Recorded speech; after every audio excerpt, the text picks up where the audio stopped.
All right, dudes, lady dudes, and other dudes. Let's do this. Continuing on. Day 45.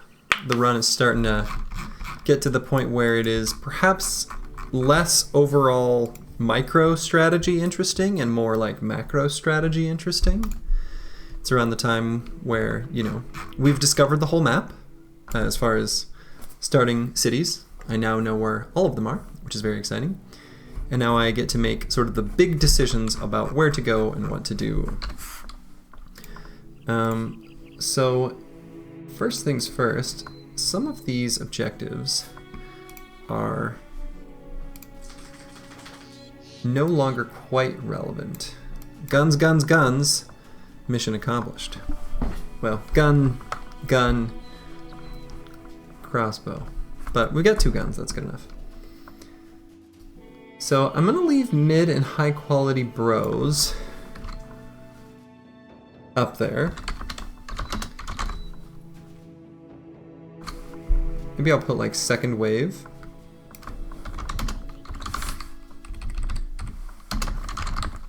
Tank.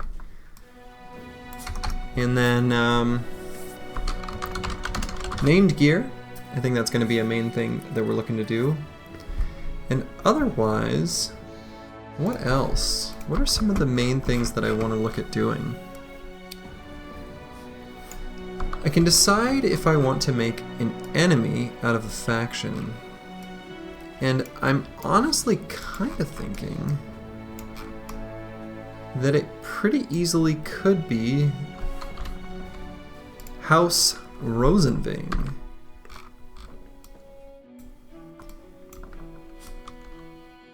Even though they are the house with the best access to the wilds to the east. Well, I'm second guessing myself. The reason I said that originally was I was thinking I wanted to keep this port city. Maybe I don't really care about the port city. Maybe this House Growall is the one I would be more keen to turn on. Because while farming them, I can just return all their gear to Donnersberg, a large citadel, and sell it. Interesting. It's an option. And it's something I probably will do. But for now, I'm going to make a quick trip out to the wilds. Oh, I guess I should say one other thing I'm going to do is find Icy Cave.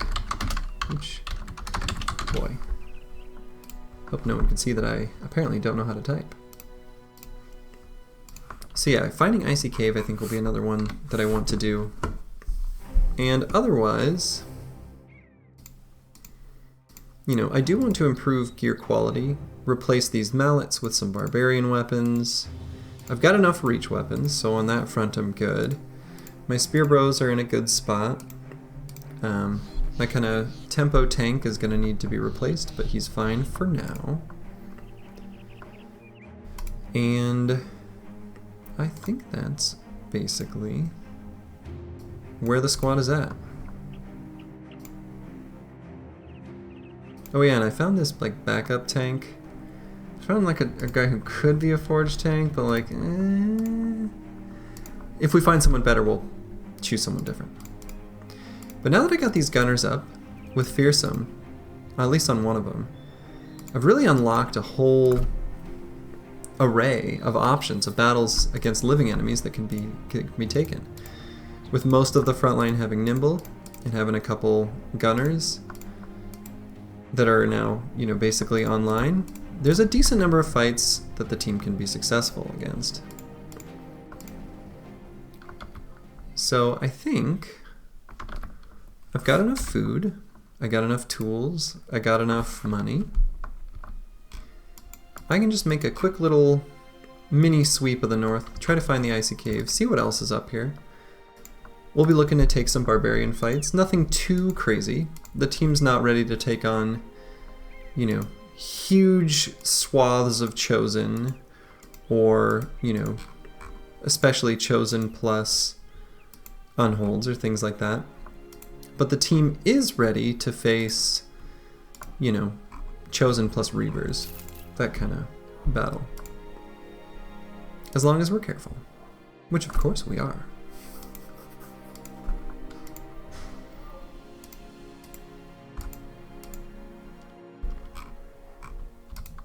Okay. So the one thing that can happen, which we're hoping doesn't happen, but if it does, so be it, is that the icy cave spawns in a forest and we don't spot it in our normal sort of scanning, and then don't get the armor of the Ejirok at all. And that could happen. And if it does, that's okay. The team can still accomplish what it needs to. I'm gonna wait. I'm gonna fight these, but I'm gonna wait till it's not in forest terrain. But anyway, yeah, the team can still, we can accomplish everything we need to without the ancient armor, you know, and the armor of the Ejirok or whatever. It just makes it a little cozier.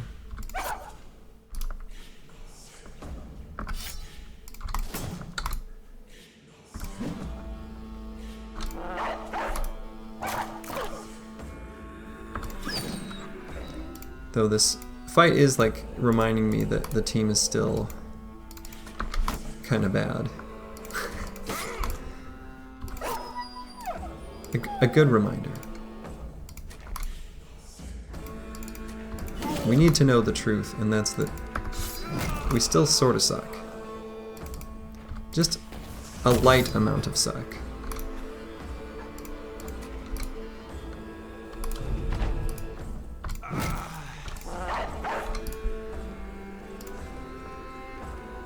I clicked that button too quickly. My dog didn't get a chance to attack.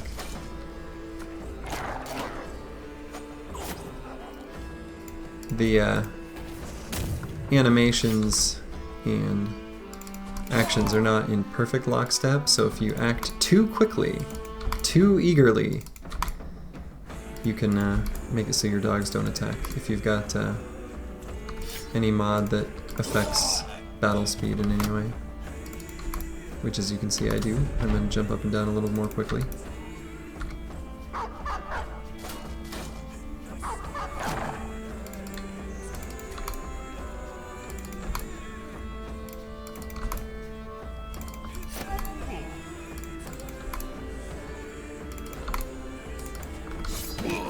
Okay. So these fights along the way can sometimes give a bit of food or crowns that can kind of, or tools that can keep you out in the wilds longer. That was not an example of that, but it did have those valuable furs that we can sell. Okay, so some thralls, lots of reavers, a drummer, and warhounds. This is the kind of fight that I'm looking to fight. And so let's go do it. Lots of reavers is, you know, a certain amount of care will need to be taken, of course. I think what I'll do, I'll get my gunners in a little bit better position to move along the flanks and shoot their guns. And I'll probably bring in some of my best bros into this fight. This one will be a little tougher than some of the previous. Location is on a hill.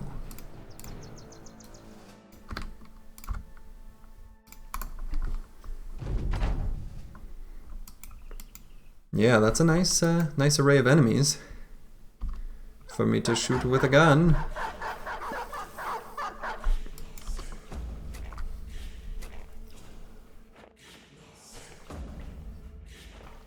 Depending on the nature of their throwing weapons, I might move forward and push into them.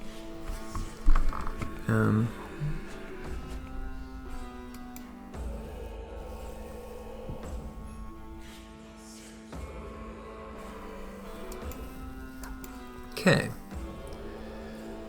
So the first thing, of course, I'm thinking is making sure that I put my gunners in a position where they can be effective. So I think what I'm going to do is something a little maybe unintuitive. I like the spots specifically where my spearmen are currently standing to put both gunners. And so what I'm going to do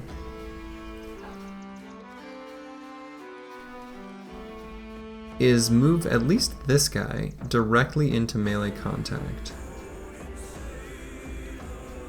to kind of hold a larger flank around the outsides and funnel enemies into the middle.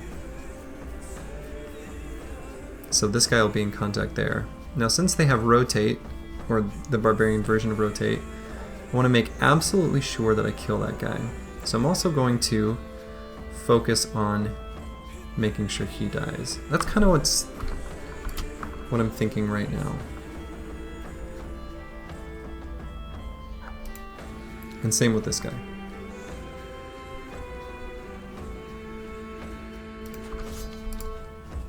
So, as unintuitive as that may seem, I am intentionally moving a spear wall into melee contact. Bingo. And that's, I didn't expect it to necessarily work in one hit, but I'll take it.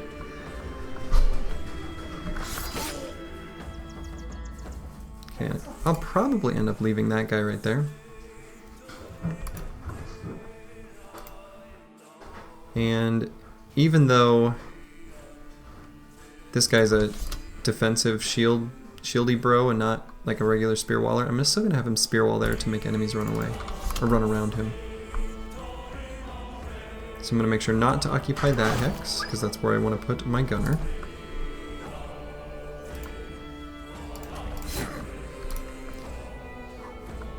So I'm gonna put him here. Oh, dang. Yeah, I really do need to get footwork on some bros. Just too many situations where I need it.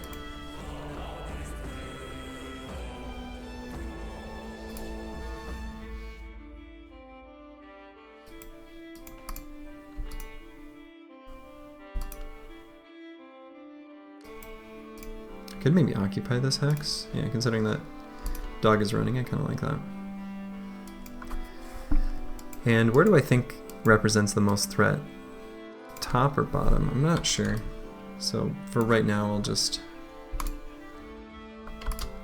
spread these two bros on either side. So keeping everyone together.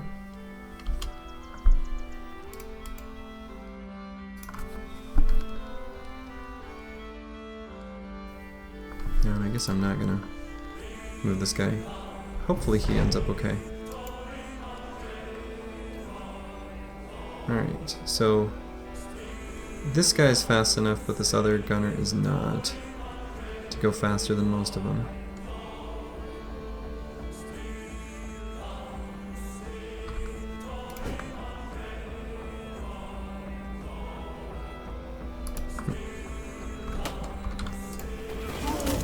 There we go.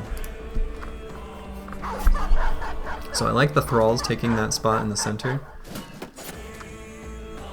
Again, now there's, as I've mentioned, and if you've seen me go on about my spear tactics in the past, as soon as there's melee contact, enemies get pretty desperate to participate, so they'll dive right into the spear and waste a lot of turns.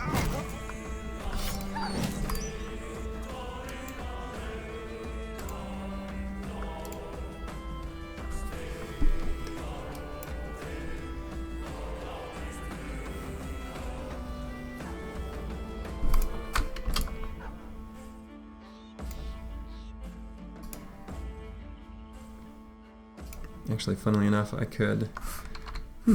I never do stuff like this, but this is kind of interesting. I can send this guy here and do a spear wall. Limits the melee contact. Huh. He doesn't have spear mastery, but...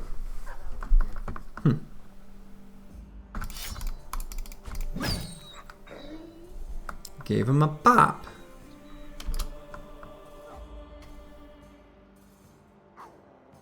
Wait with this guy. Spear wall here, spear wall here. Same deal, may as well... Oh, no, this guy can't spear wall.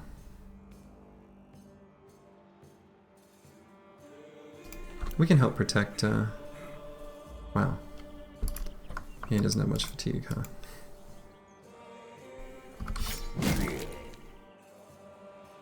Alright, gave that guy a crushed finger, so it'll be a little bit harder for him to hit me.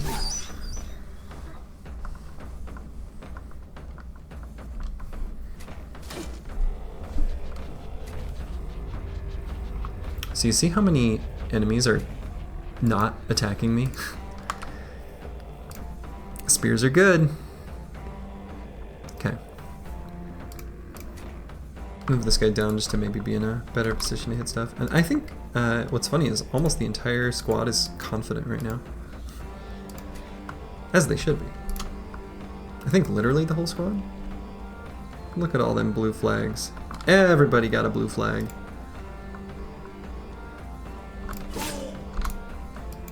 Much more appealing than the blue check mark.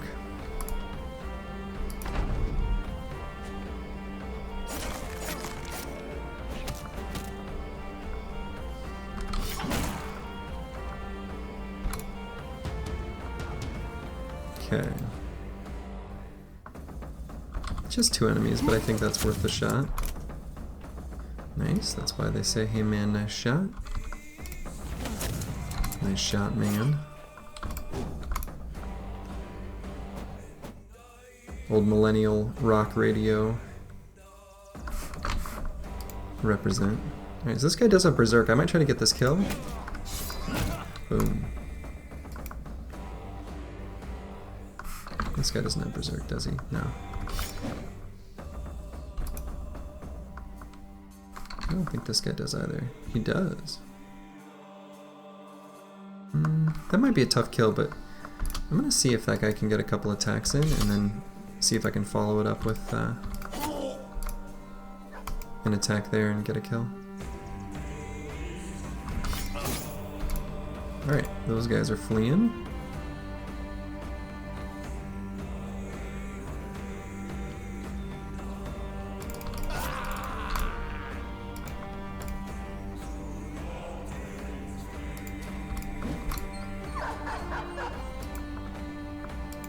So we're going to try to get that kill. Got it. I think attacking right there makes sense.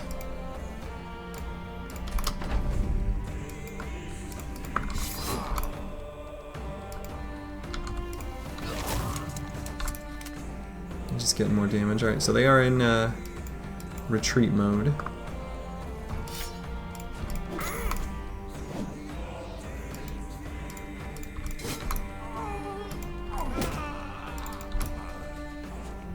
I do want those heavy jabs, but I don't think there's any way I'm getting them, so I guess he gets to keep them. Yeah, he's gonna be faster than me. Alright, 0 damage. 0 damage received. Nothing too exciting for loot. Got some of these big bonk and two-handers though, and I definitely have some weapons that need to be replaced. So, very clean. So when deciding between the mace and the hammer, honestly, I just like to have a mix. The hammer's a little bit better against armor, like heavily armored enemies. The mace is maybe a little bit better against those with less armor. The daze is a little bit more useful than the stagger. I don't know. Maybe someone's done some interesting analysis and can a bit more definitively prove one's better than the other, but I like to have a bit of a mix. Simply because if I'm attacking the same enemy, I don't overlap in hitting them with certain status effects. So this guy's got a hammer, this guy's got a mace. If they're attacking an enemy and they both hit him, he can be both staggered and dazed. Takes his turn next week. I think overall probably the hammer is slightly better, but I think it really is kind of a wash. I really do. I kind of liked giving this guy a pocket spear. That was actually useful last fight.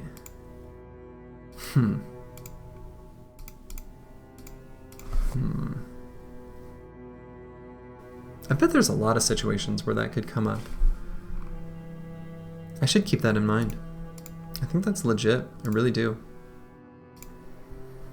Alright, so Spear Bro. Leveling up the primary attributes.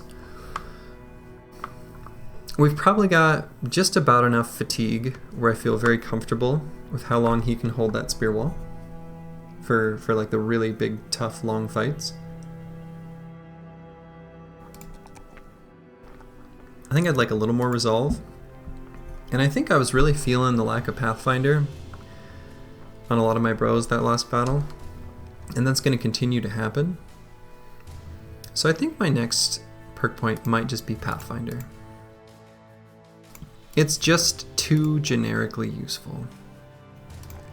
Alright, Banner.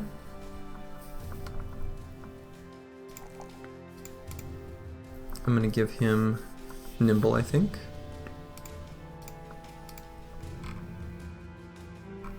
And so could replace his armor with the Hide and Bone armor, which is actually the same stat line as the Leather Lamellar. So looks nice and rugged and a little barbarian-ish, kind of nice. It's a good look.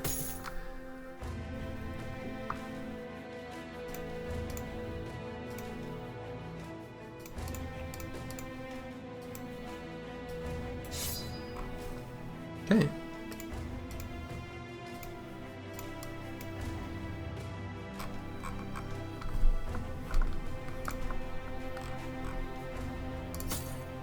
I can get rid of this leather nomad robe. I don't know why I still have it.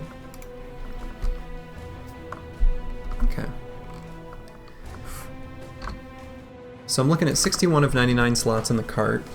Not a ton left. It really is making me realize I need the cart upgrade here pretty soon. I could maybe try to see if there's some sort of fight just in the near vicinity and then head back to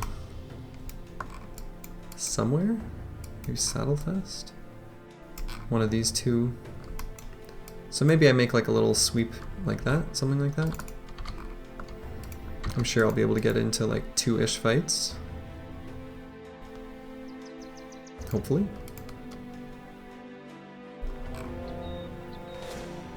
Some thralls and a few reavers, nice easy barb fight. May as well take it. Get the team powered up. I think that's a good enough shot.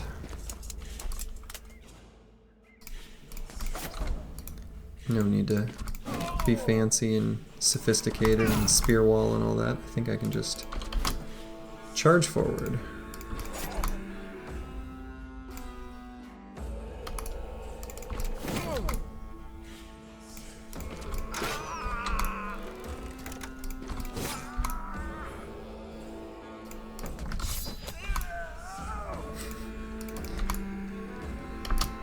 And they're basically all dead.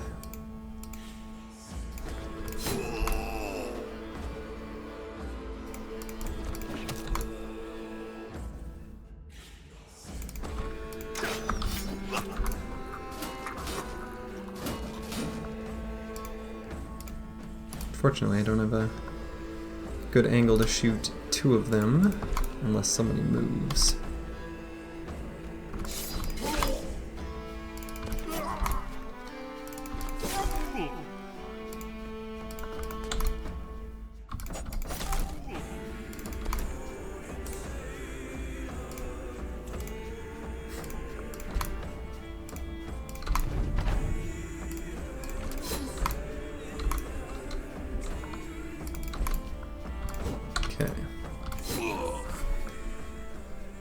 Cute little free fight.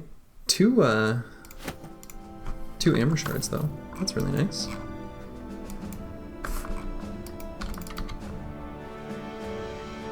White Wolf's Home. It's a cool name for an area. Another cozy, easy little barbarian camp. Just a few hunters and their puppies.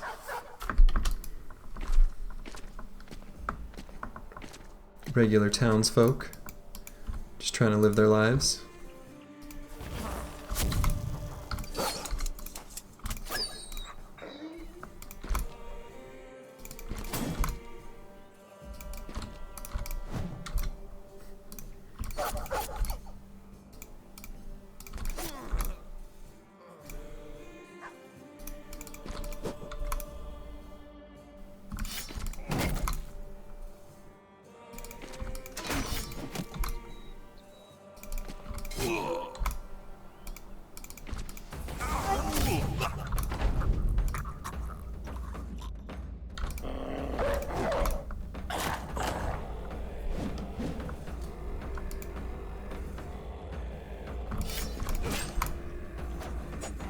Got him with the sword.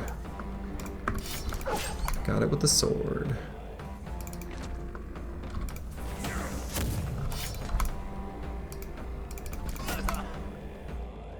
Noble sword really is a nice weapon. Those are arming swords, but arming swords are nice weapons too. But I feel like integrating more noble swords into my play is just always good. So that's pretty much filling up the packs. So I'm gonna have to go sell stuff. It will be nighttime here in a moment, so when I arrive it'll be night. But should become dawn pretty soon after arriving. No, if not actually before. Mountain's slowing me down. Disbanded troops. Now they do have 2 hedge knights for sale. And so I'd like to maybe check out one of those.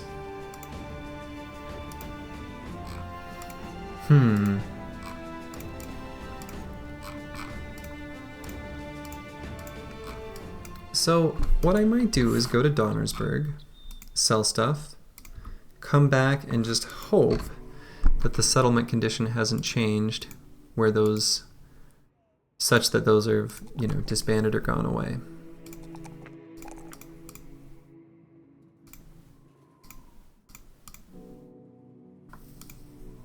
I think that'll be the play. We've got some trade goods and other things that are worth quite a bit. I haven't totaled it up or anything, but I think that should be enough to afford the 6,000 or whatever. We'll take some fights on the way as we're able.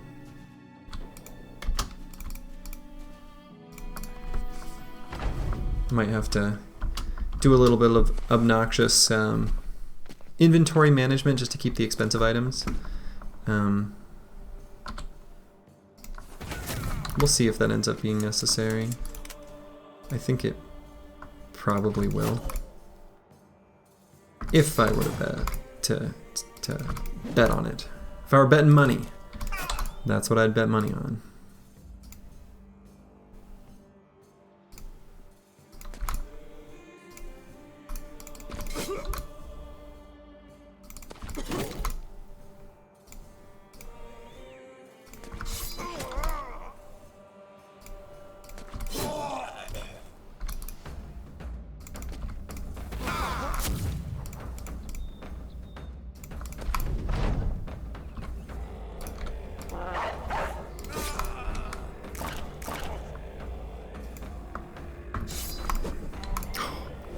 Dang, thought I'd get him with the sword. Failed. There we go.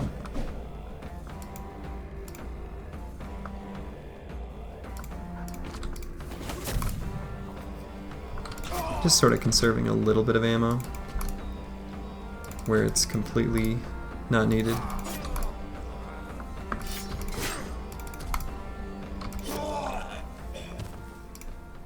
Okay, and yeah, so we're gonna have to do just a little bit of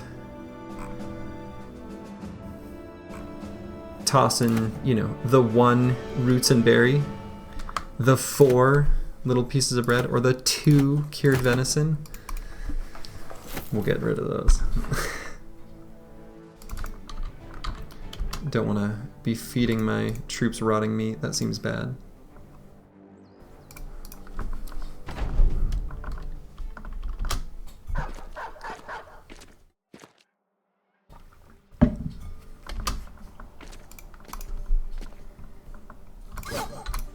I do like it when they sort of auto line up in really nice ways for gunners to shoot. That's awfully kind of them.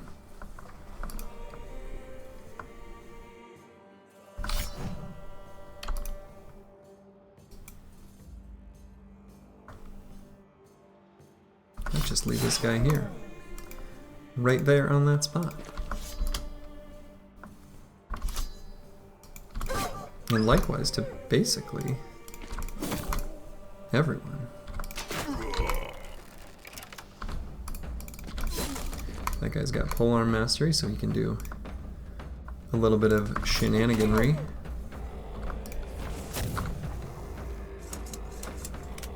Dang. And sadly, you know, when you miss a whole bunch of times with and actually maybe no, I'll stand there. If you miss a whole bunch of times with the handgun and you've got fast adaptation, you don't gain multiple stacks. You only gain just the one. Fast adaptation, oh, whoops, that was a bad attack, is still good on them, however, because, so, as it happened there, I didn't gain a stack of fast adaptation when it rolled on this guy. I hit this guy, so it got rid of it. I missed here and it gained another one. So a lot of times it averages out a little better, and it's sort of like, you know, it's still very useful because you hit so many enemies. I guess is maybe a way to think of it.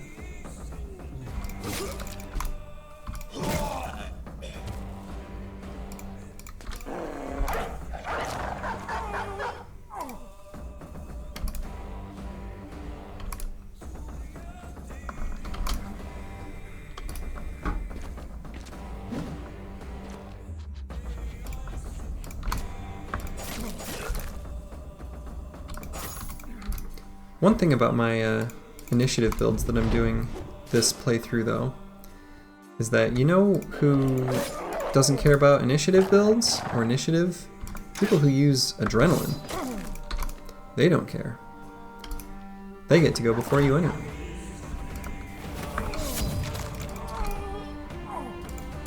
So, for those specific enemies, it's not so good. Or I should say, like, those specific turns, right? They don't always have the AP to do it, or yada, yada, yada, yada. But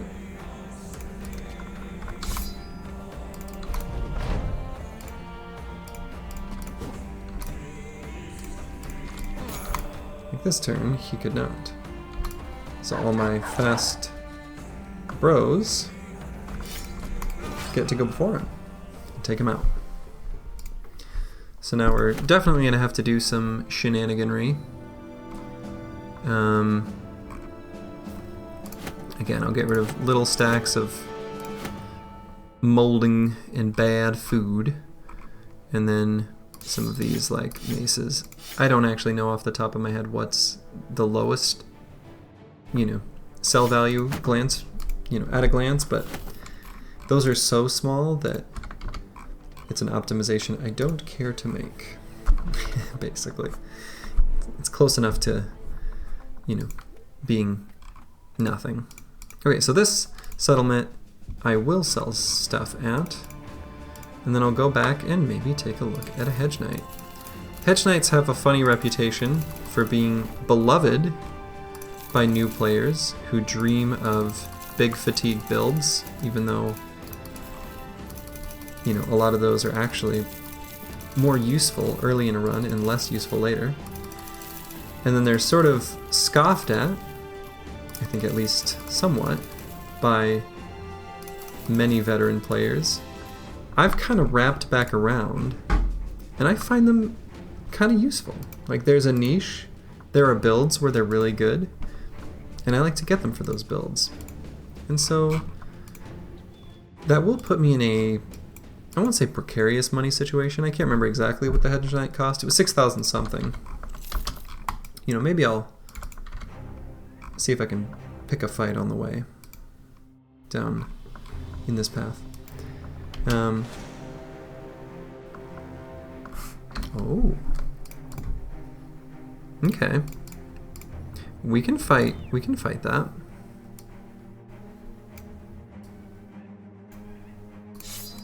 So I'm going to put the guns away and equip nets.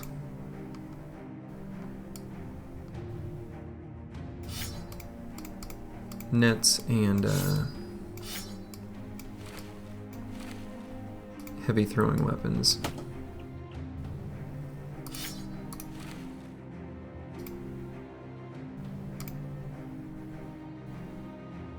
I don't love that.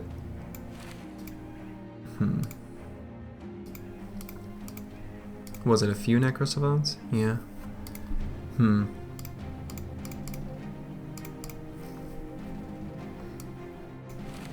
really should bring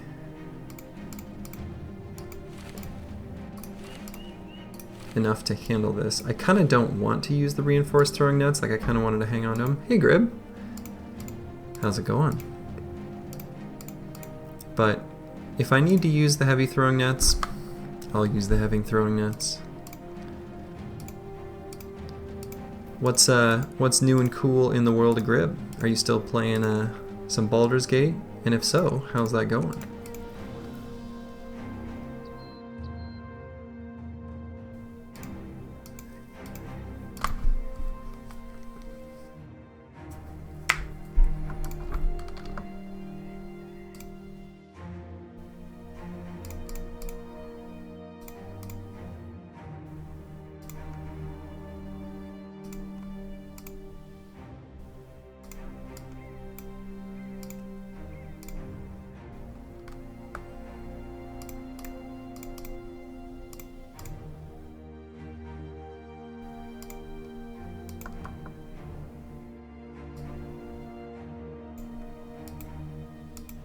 Nice. You meet, oh, what is her name? You meet her in Baldur's Gate 3. And I've never played the other Baldur's Gates because I came to Baldur's Gate 3 from other Larian games.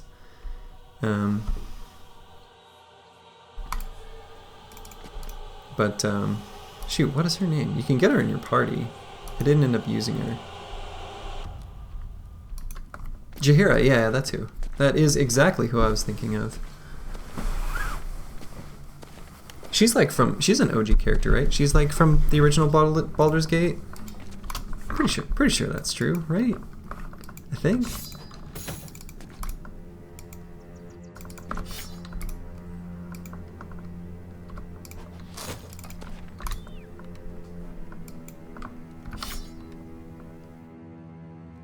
Nice.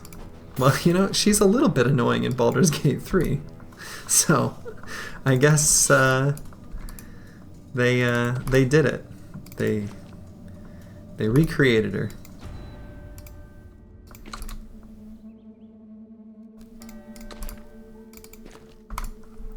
She's a little bit insufferable, I think, is maybe the way to put it in Baldur's Gate 3.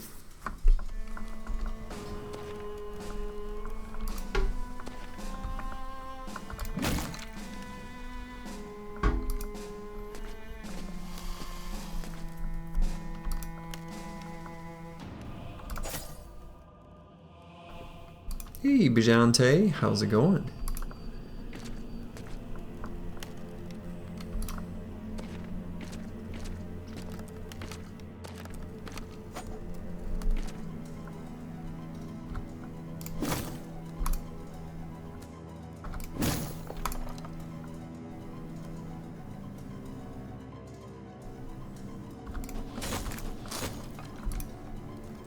Yeah, things are going pretty well, I'd say.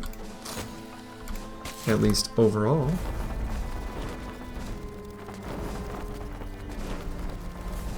We got a couple spooky vampires here. trying to be mean to us.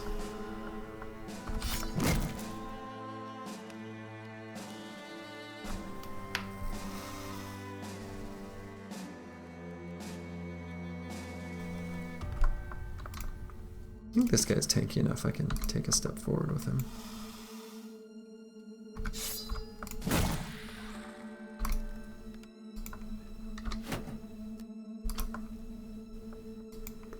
But yeah, the run is going quite well.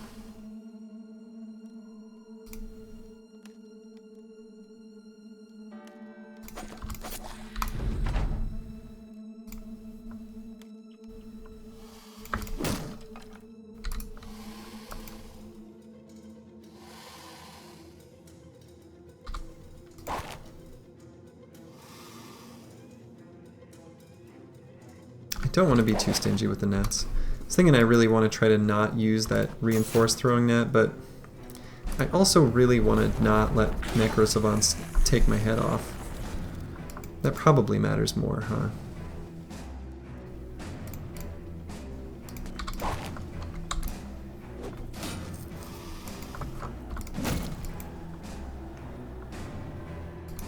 I like keeping the nets, but you know, keeping your bros alive is pretty important. I know, I do have a lot of bros that are outspeeding necrosavants, which is funny. I do agree.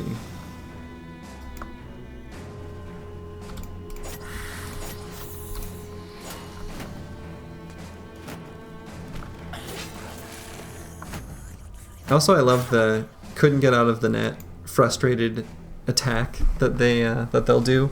At least that's kind of how I imagine it.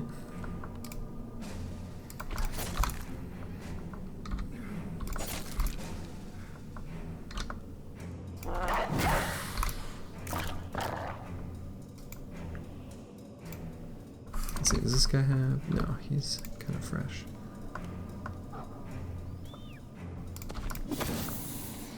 Dang, not enough. Not quite as many 9 lives procs as I was hoping for.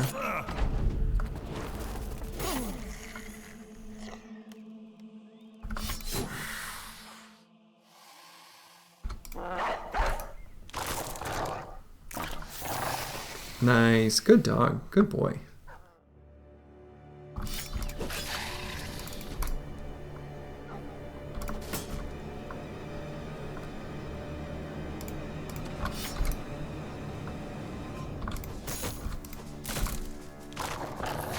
Good boy. You love it. You love to see it when the dogs take out the necrosavants.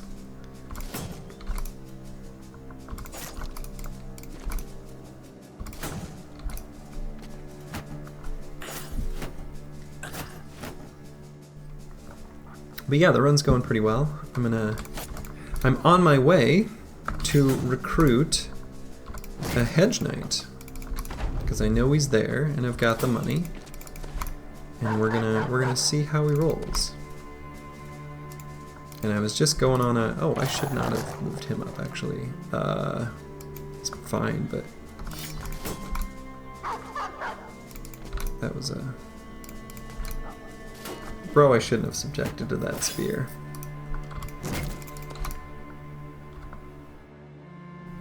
Fact.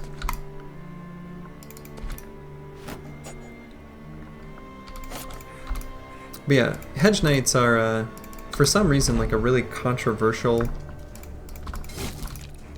background. Like, people love them and love to hate on them. Like, I think they're fine. They're like kind of useful. There's builds that I want that they can be good at. They're a premium bro that can roll kind of poorly in offensive stats, like just strictly melee attack anyway, and that's okay. You can make good bros with poor melee attack.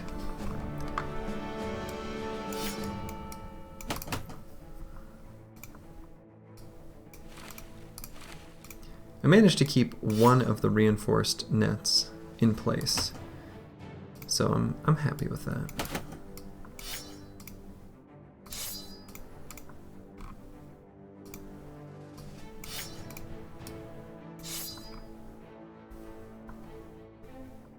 And all I really care about is that we got a fancy cup that we can sell for money.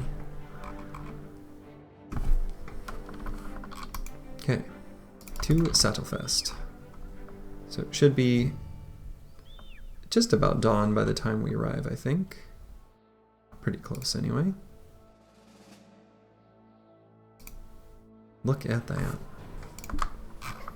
And our Hedgie is still here. Now I could try him out, but I think I'm not going to bother because I'm just going to recruit him anyway. It'll put us at about 900 gold, which, you know, I don't love. I'm not going to make the trek back just for a better sale price, so I am going to sell stuff here for not the best rate, but that's okay. So we're going to hire this Hedge Knight, and let's see how he is. Okay, so if you notice on my short-term objectives, I say second wave bros, tank, exclamation mark. I present to you Gisselherr, the tank. He actually still rolled pretty decently in melee attack.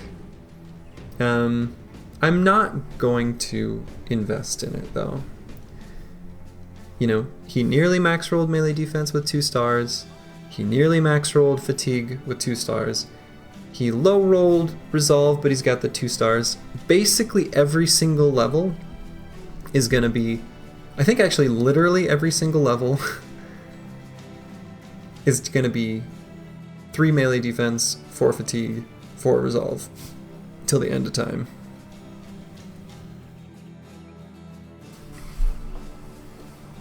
Hey, I mean, I'm just saying if I made him not a tank. You know, maybe this is my riposte sword build, you know?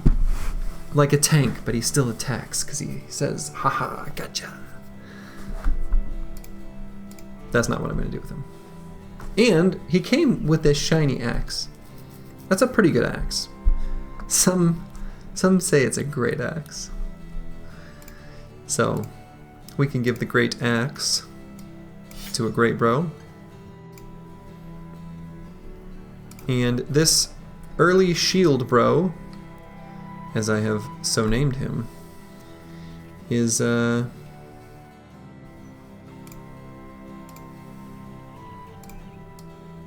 of gonna be kept as a backup. So this previous backup, you know, whatever.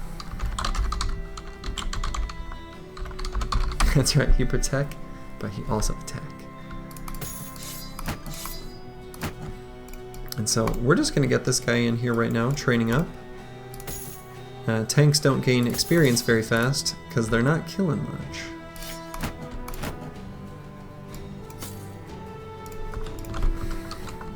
And this guy's not just a tank, he's a tank. And I'm gonna obnoxiously say Gisselherr each time. I could potentially opportunistically take +4s in hit points, but honestly, 68's quite a bit. A forge tank does not need that much. The only time it really matters is on your recovery turns, and even then,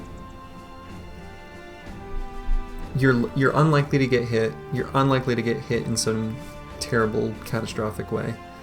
And the bigger threat is going to be losing resolve and lowering your stats and eventually fleeing. So resolve is overall more important than melee attack. Now that said, I mean, you know, I'm not looking at like set targets, but we're set to get +4 every level. So we're looking at an additional 40 resolve from 39. So 79 is pretty good. And I'll probably still give him Fort Mind. So I could maybe skip like 1 resolve and put it into hit points. But I don't think I'm going to.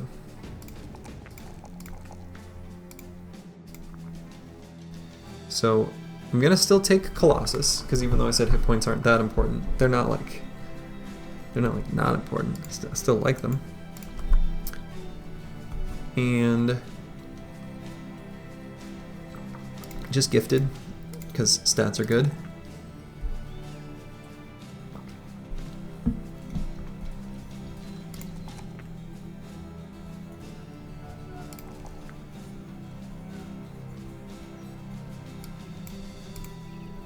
But yeah, this guy's great.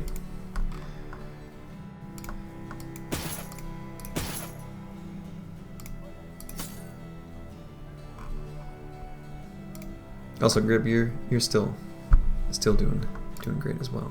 As is Bijante, who is now hitting Nimble. So that's very exciting. So let's go ahead and outline, level up. I don't know why I said the word outline.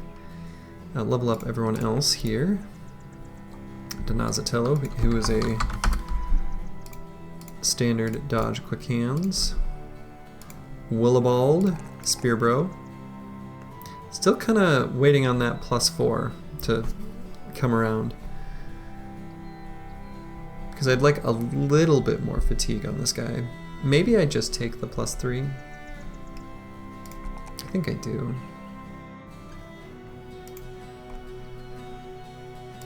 Yeah. Yeah. I don't know, I even think 85 is enough. I really do.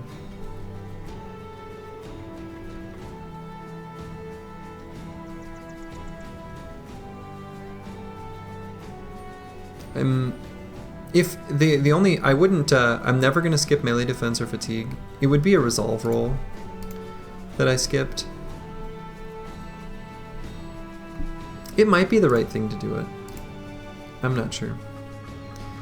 So here I'm probably gonna take Pathfinder. Let's get those. Keep those Spear Bros nice and agile. We'll go ahead and get Nimble here on this guy. And so need to get a better Nimble setup.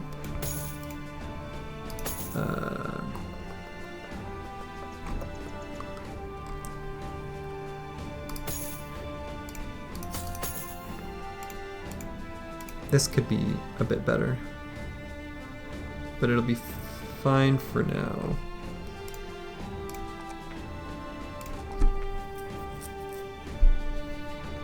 Probably take an opportunistic hit point roll here. And we're gonna give this guy Overwhelm and eventually a Sword Lance, I think is the plan.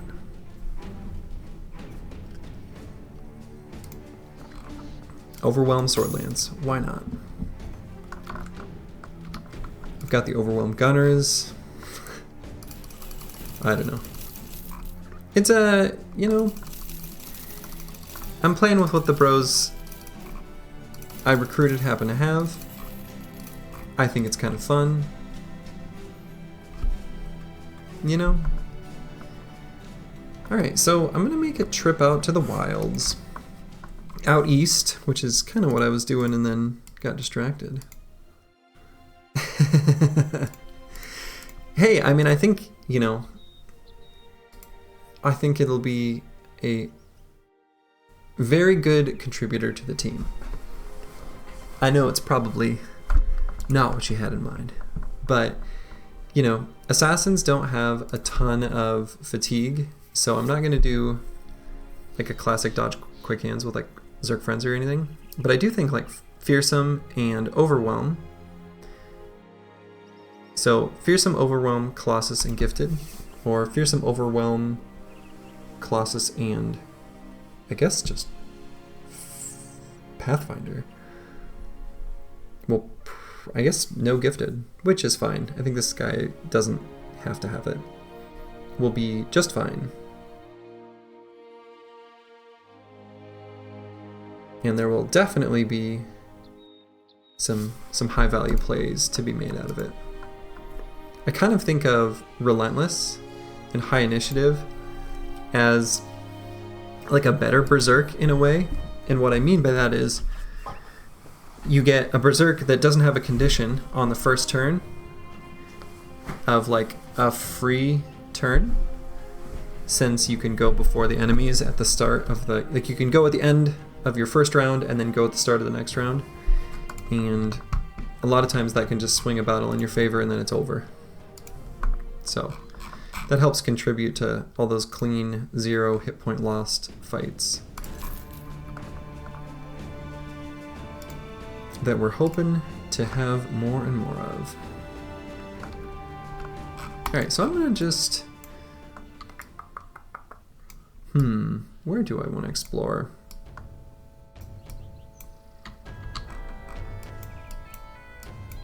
I want to find Icy Caves, so maybe, since I don't have a ton of money or gold and I want the card upgrade, maybe I'll explore up here. Go through... Oh, everyone's fighting, but they feel good about it, so sure. Oh my goodness. Okay, we got some Chosen. This is an opportunity to take some easy Chosen fights and get some heavy rusty axes, so I'm definitely gonna go chase them down. I don't want to fight them at the same time though. Yeah, there we go. Okay.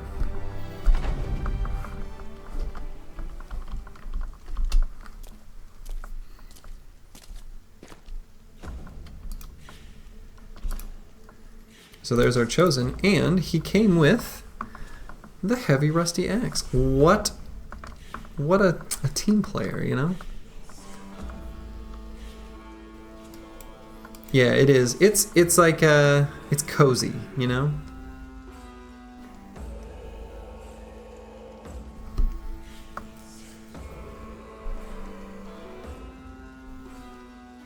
So the tank isn't very tanky yet, so I have to kind of keep that in mind. He's still in training, you know? Like, this guy's a lot tankier than this guy.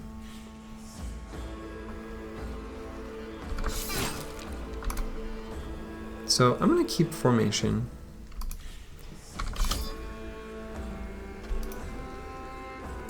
Move this guy back. This guy will blast up here. This guy will throw here. This guy will move up one and protect those hexes there.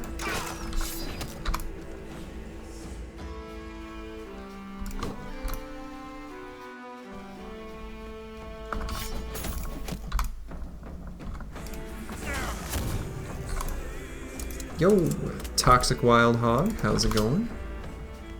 How goes the Urtuk? If that's how it's even pronounced.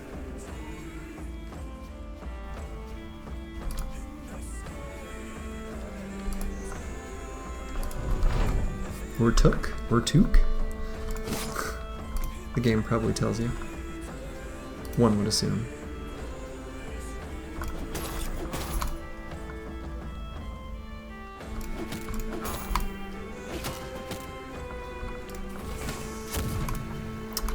Gunners are doing a lot of missing.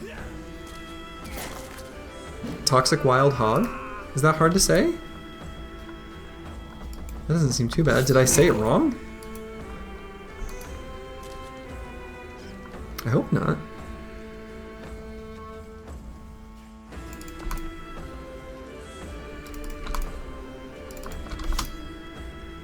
I mean, it would be hard to say it like, you know, the joke of like, say something 5 times fast.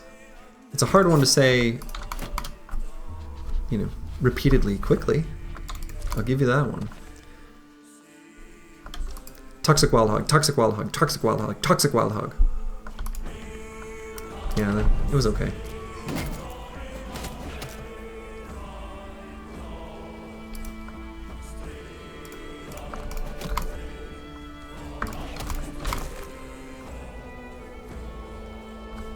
That's true. Slurgy, slurgy, slurgy, slurgy, slurgy. I want to make sure this Chosen doesn't run away. That would be the ultimate sadness.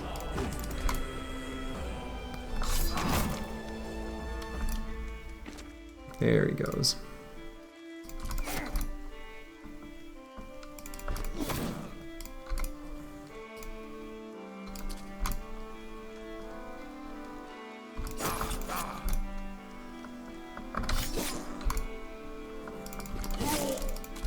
The Chosen is down.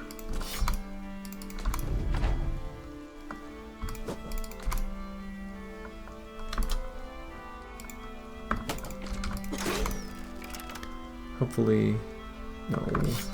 Shouldn't have even looked. I didn't get the axe. Boo.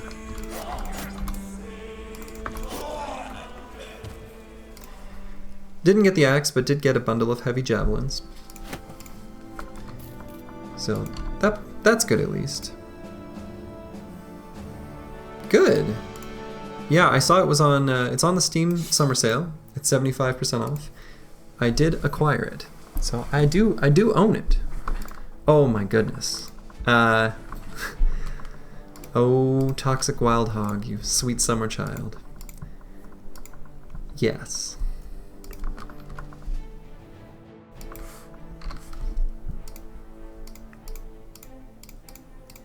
It's known for being pretty brutal. It's not, you know, I don't think it's as brutal as its reputation, you know, as its reputation is, but yeah, it can be pretty brutal in its difficulty. But I, you know, the way I'm playing is a bit like a kind of a roguelike, like a Slay the Spire type thing, where I'm trying to win streak it and kind of prove to myself and others that you can always achieve victory if you play smart. Nice. Oh yeah, and the dog. Now the dogs are upstairs. They're sleeping.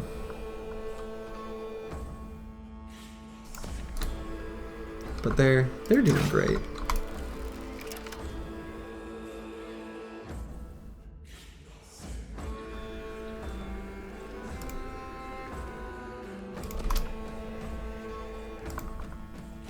So I'm gonna move this other spear bro here. Keep that guy right where he is.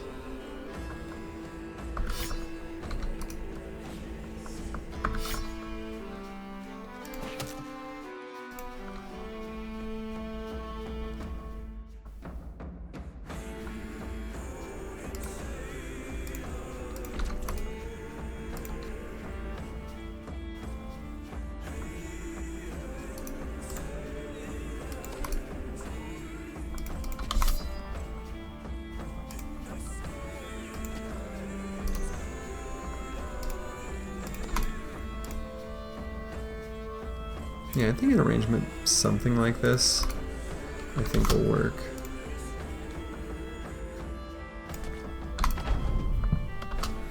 So I have a feeling at least one is going to come make melee contact there, which is kind of what I want. And then I can siphon off the others with my spear. Good, that's more or less what I wanted them to do.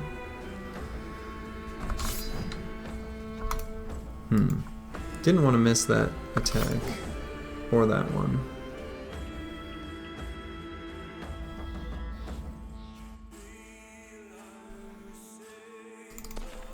I'm gonna make the banner hold that spot because he's got quite a bit more.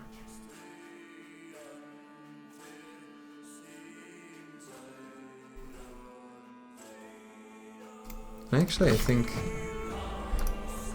boy, I don't know if y'all are noticing, but it's a lot of missing.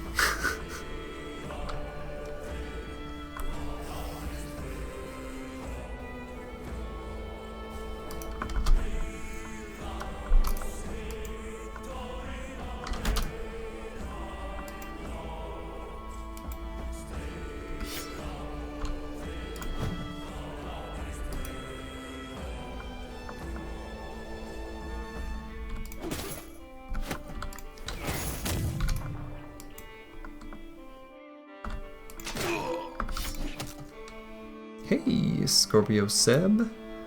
How's it going? We're fighting some Chosen in a fight that like should be fine, but missed an awful lot of attacks. And don't like that. Tired. That's no good. That's not what you want. Yeah, there's been a lot of like 80-ish% attacks that are all misses. This sucks.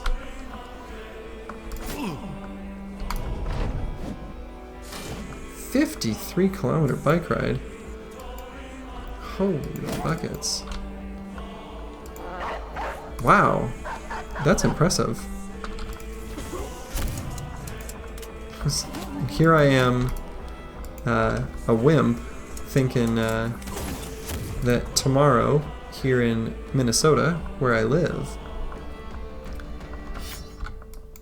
I'm gonna be getting an e-bike based on the tax incentive that's going into play tomorrow.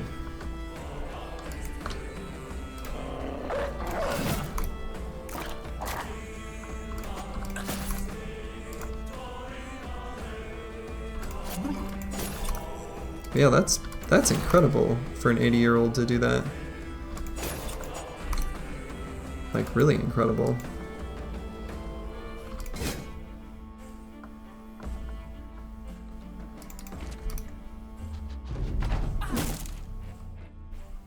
I know, it is definitely a first world problem. It's unmistakably, like, I recognize, I realize I'm no dummy. But I think, you know, people recognize that the more people we've got biking, you know, there's all sorts of social good around that, right? And people want to encourage it.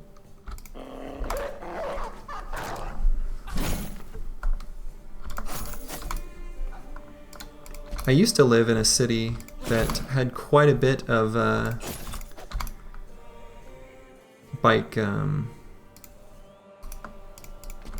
commuters and, you know, just people riding bikes generally. But where I live now doesn't have very much of that. Not really, anyway. There's some.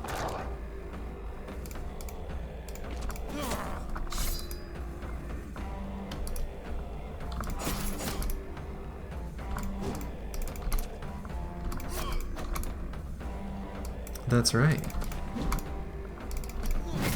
I will be a trendsetter. I'm gonna be cool.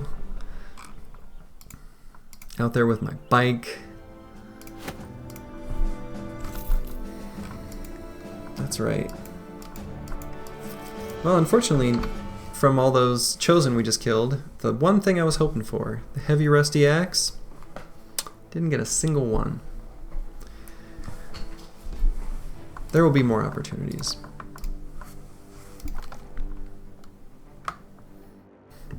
Alright, so I was thinking at the time, would this guy be a fatigue neutral or dodge quick hands? Left it ambiguous, didn't take dodge.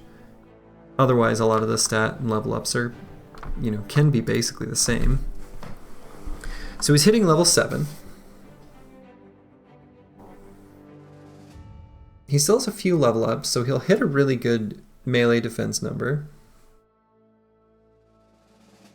He'll hit acceptable values on all the other stats. I think I will make this, and I've got like okay armor to make him a fatigue neutral. So I think I will. And I do like Lucky for a fatigue neutral. I've seen a lot of, like, on Reddit or places where they'll do an analysis of Lucky to try to convert it into melee defense to analyze it, and that's just that's all sorts of problematic for all kinds of reasons, because melee defense becomes better the more of it you have. So thinking Lucky is better when you have less melee defense is like sort of dumb, because it, you know, for it to apply you have to have like approximately 50% chance of the enemy missing. Anyway, Well, yeah, I mean, lucky is, it's only 10% of the time. So it's not very often. But, oh, and my caps lock key was all screwed up. There we go. Anyway, all that is to say, I'm going to make him a fatigue neutral, and I think lucky is, at some point it'll be relevant, I'm sure. Probably. And I guess I'll just get forge.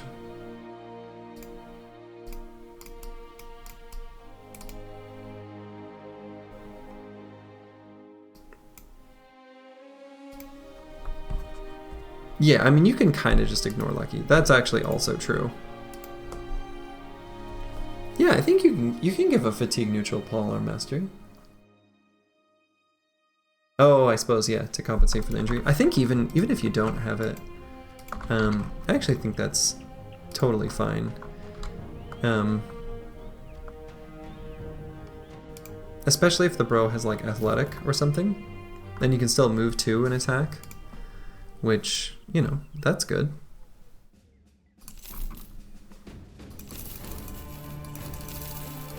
Gotcha. Yeah.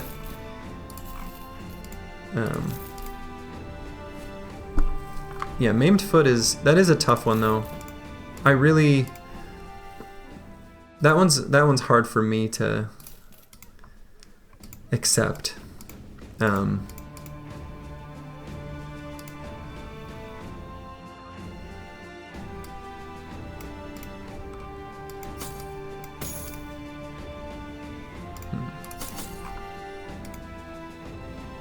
Yeah, keep it on the wings. But the tricky thing is like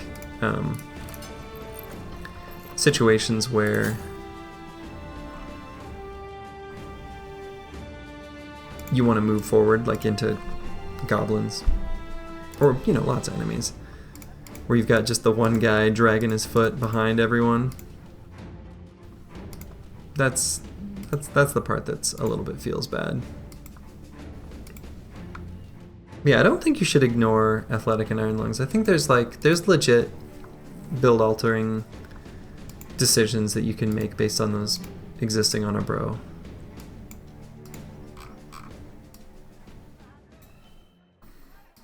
Okay, so this guy wants me to do the road patrol quest, and actually I might do it, and the reason is, you know, you get 5 days to do it, which is lots of time, and I'm kind of thinking I'm going to do like a little sweep of this northern area, you know, patrolling the roads.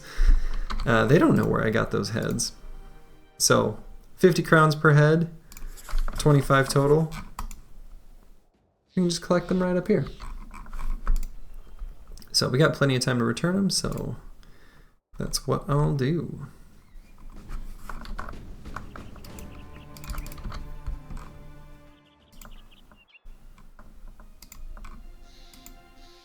And we're also hoping to find the icy cave. I don't think I'm going to do it. I just want to find it.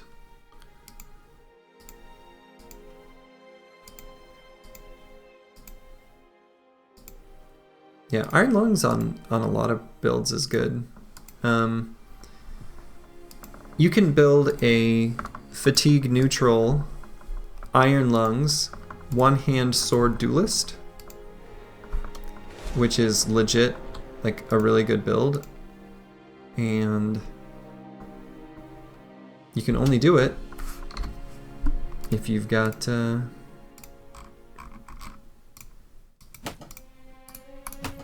Iron Lungs to make it truly like fatigue neutral, where you can attack twice when just standing there.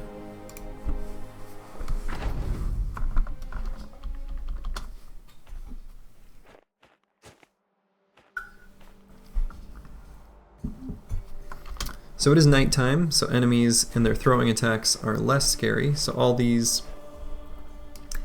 dorky reavers thinking they're going to get some good throws, pff, they're not. They're going to miss. And I'm going to make sure that my gunners are behind them, so they're going to throw at the shields anyway for the scatter bonus.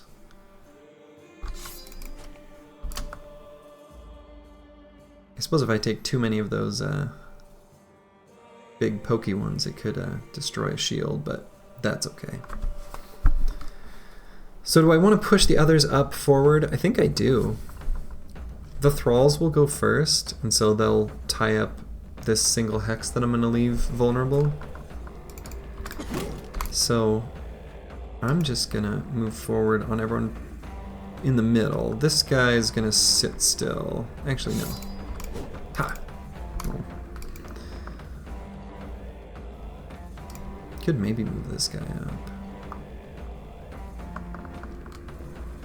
It's not a terrible spot to shoot the gun to. 3 targets. 69% chance. Didn't happen.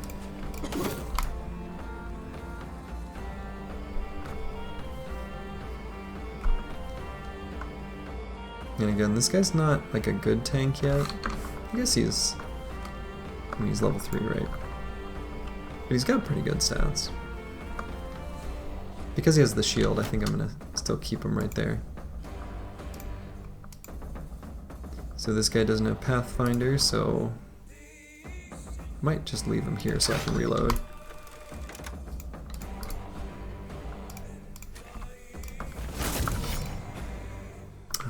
No Pathfinder. Biting me everywhere.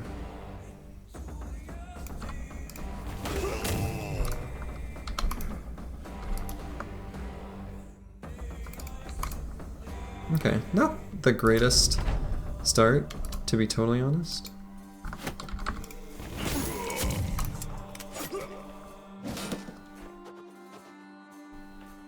So this guy should go here. Oh, he waited. Interesting. I wonder why.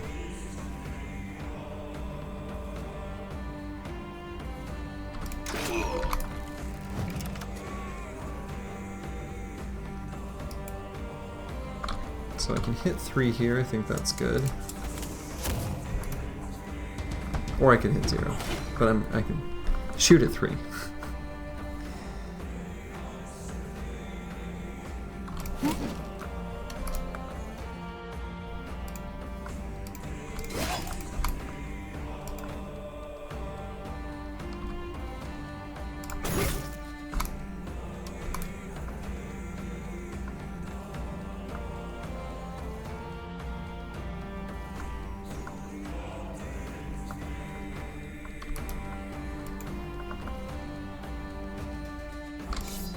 So if I spear wall here, I can bring this guy up and this guy up here. Okay, I like that.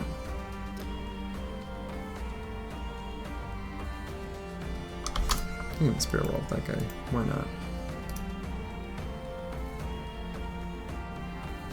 So this guy's got relentless, so can get back before they get to go. Get out of here, nerd.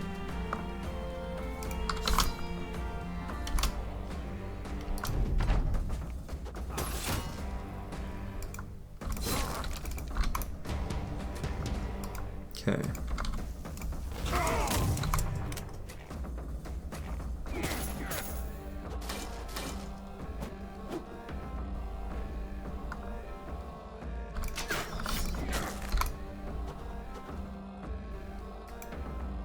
A lot of missed range weapon shots in the dark. As expected, really. This guy really doesn't have a good... Might see if he gets a good play. You can always... The nice thing about Relentless, too, is some of the mid, round 3 and 4, there's opportunities to just simply, wait and not be penalized on the next time your turn rolls around. Sometimes that's what you gotta do.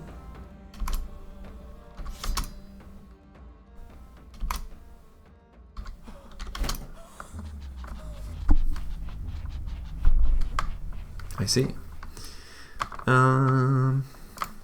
So I think I'll get this guy down and just throw. There we go.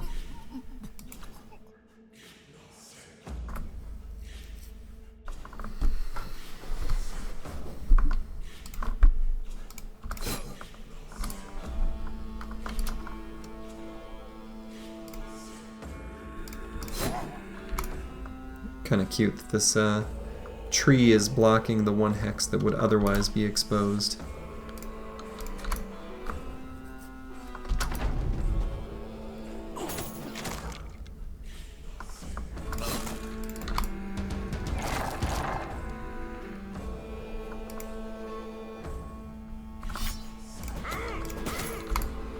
Okay.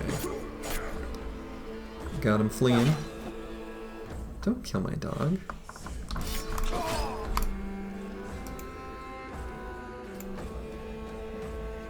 Gun still needs to be reloaded, but I could get in a position where maybe I could get one last blast off.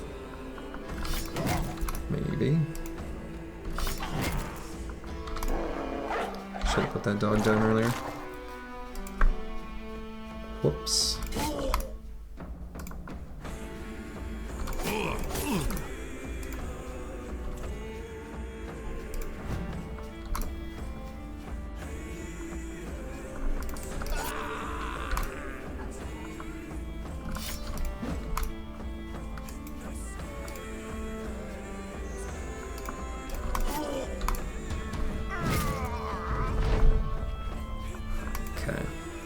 Pretty decent sized camp to take relatively cleanly.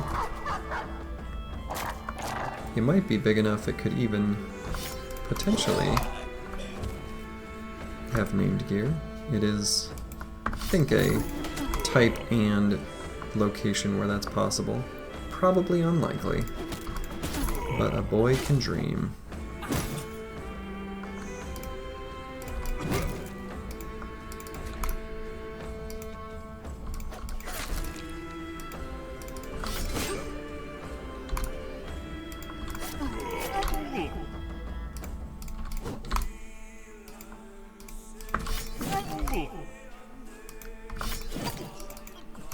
Quick hands showing its value. The drummers are fleeing.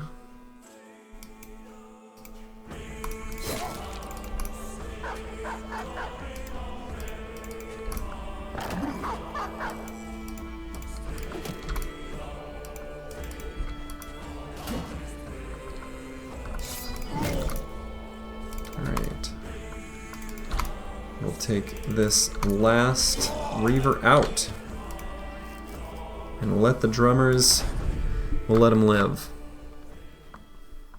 So took a little bit of damage on a couple bros, but not too bad. Hey, named gear, honestly, not bad. My spear bros, one of my spear bros will definitely appreciate that. Ranged defense is relevant. Good melee defense and shield skills building up less fatigue is also kind of nice.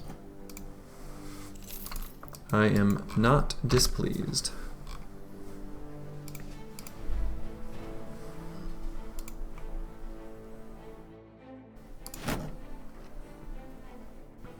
Looks good on Grib, I think.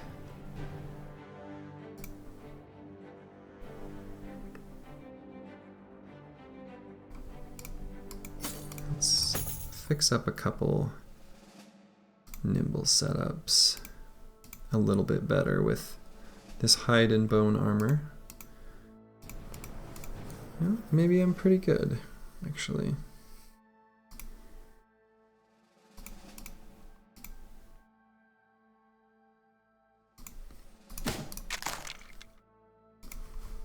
It does look good. That's a nice looking shield. That's true. Yeah, that's a good one. And if you notice, it matches his hat. Like it's got the same, you know, he's got a look, right? He's kind of a green and yellow, green and orange sort of thing. In this season, very, you know, summery. Looks good.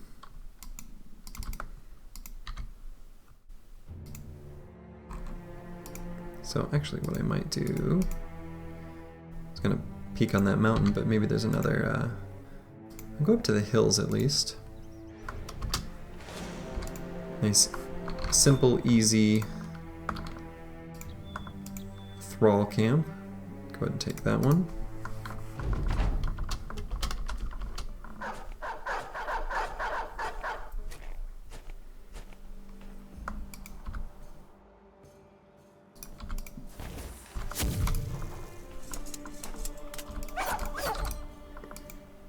My gunners are doing a lot more missing than I'd like them to do.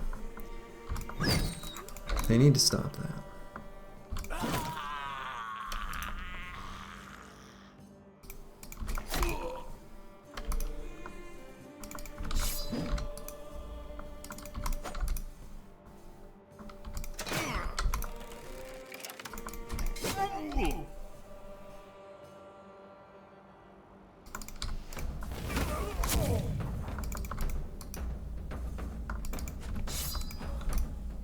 Oh, right, had already weapon swapped.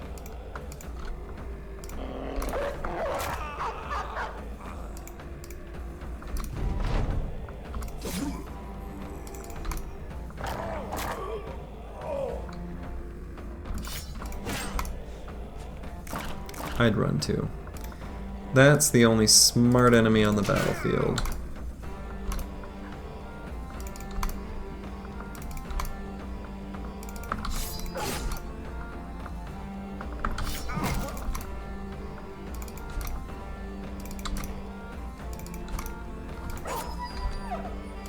We'll let that guy go. He's smart. Got some furs, got some spoons. Stuff that sells for money. And the team wants money.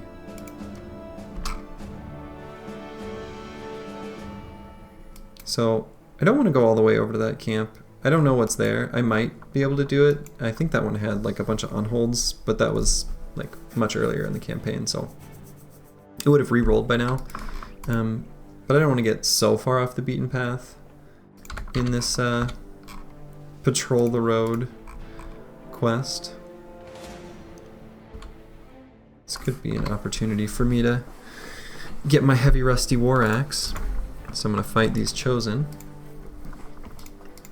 Let's see, I've been chaining fights quickly enough. I want to make sure people are at least reasonably healthy. I'll just swap this guy's armor for a fresh one.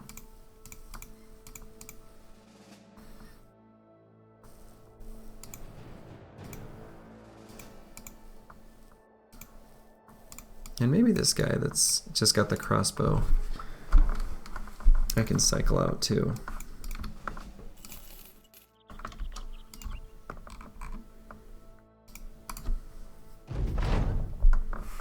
Okay, all cleavers.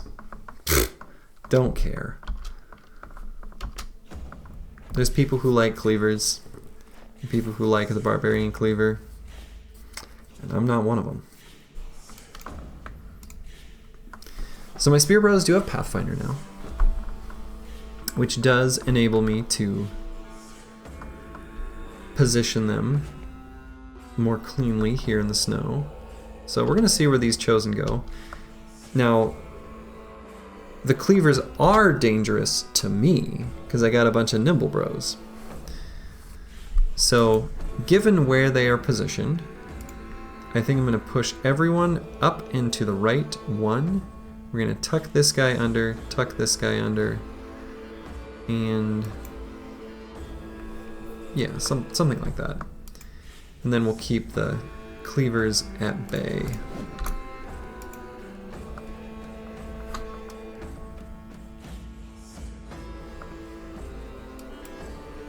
You're a cleaver lover? Yeah, I'm not. I don't. They're not my favorite weapon.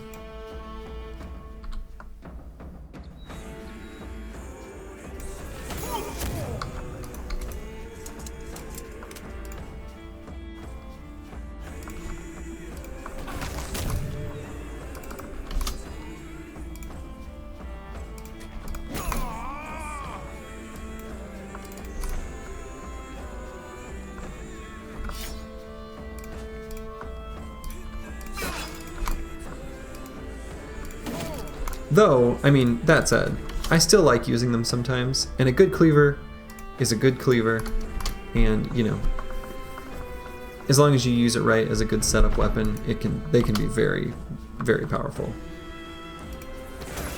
So, I don't want to poo-poo on them too much.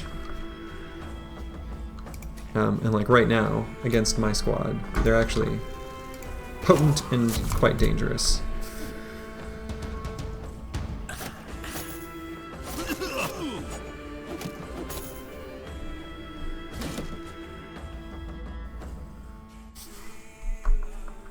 Oh, I should not have moved this guy here. Go and back him up.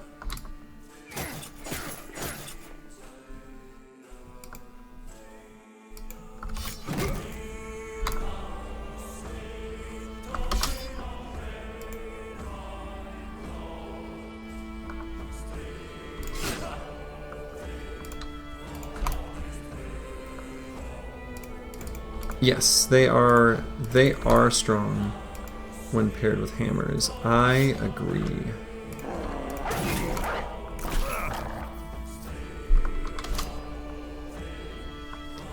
Let's see, does this guy have... No. Dang.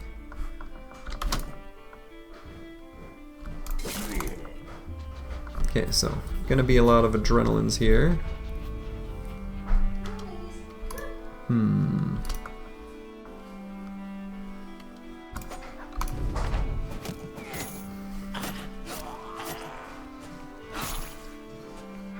Okay, that's not what we wanted. This is specifically the guy we were trying to keep this guy off of.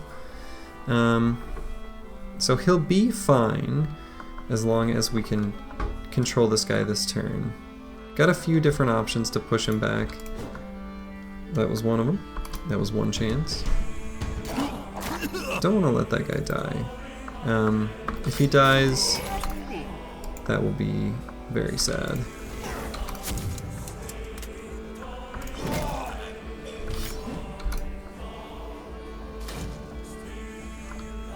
So I'm gonna give... Dang.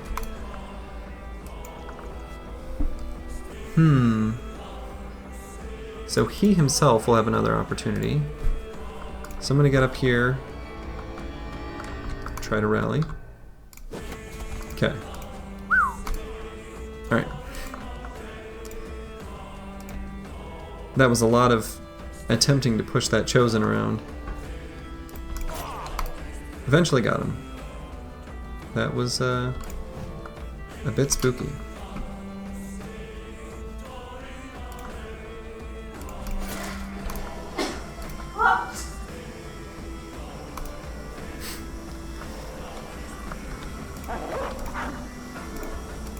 Okay.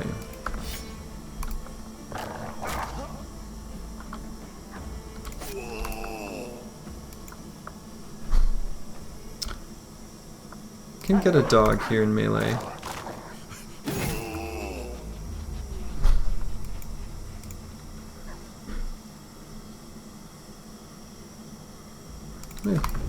Move here so that maybe I can not let that dog die either.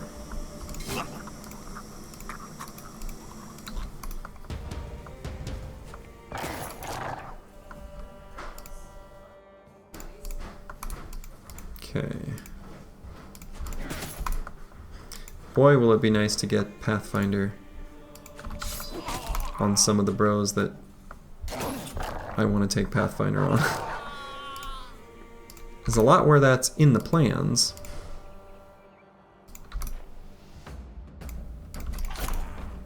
And we're just not quite there yet. No, don't kill my dog.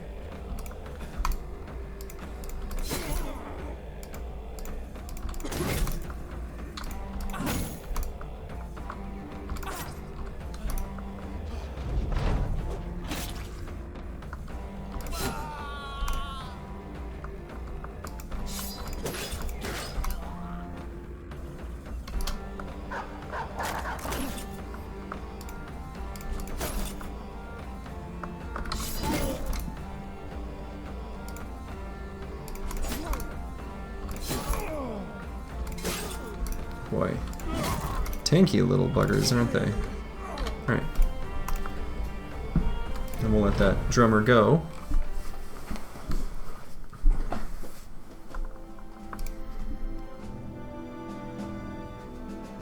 Unfortunately, no heavy rusty axe. I mean, there weren't any in the equipped on the Chosen, so it wasn't even an option. Wasn't even in the cards, but I still was hopeful.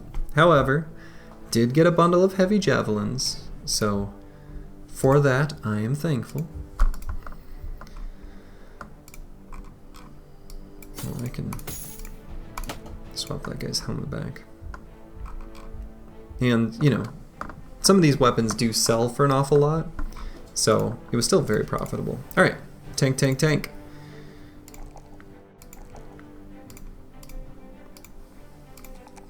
So, keep musing about where to allocate stats on this guy. Probably I can skip one resolve roll for an opportunistic +4 hit points. That probably is just true.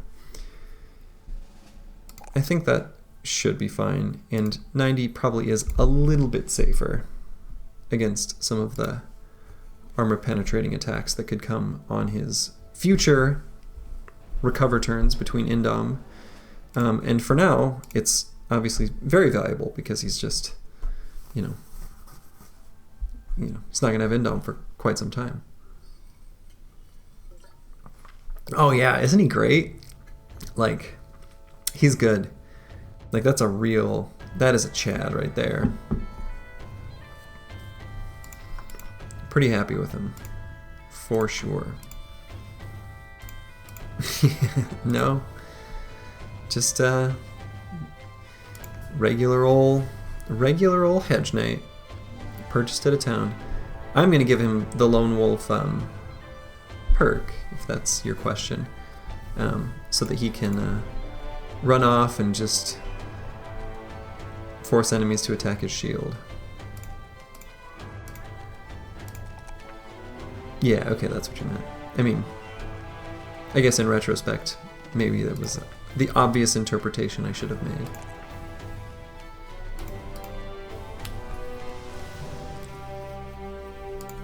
Gunner leveling up well. Finally got a +4 in range skill. This guy's been rolling a bunch of +2s, which, sometimes that happens.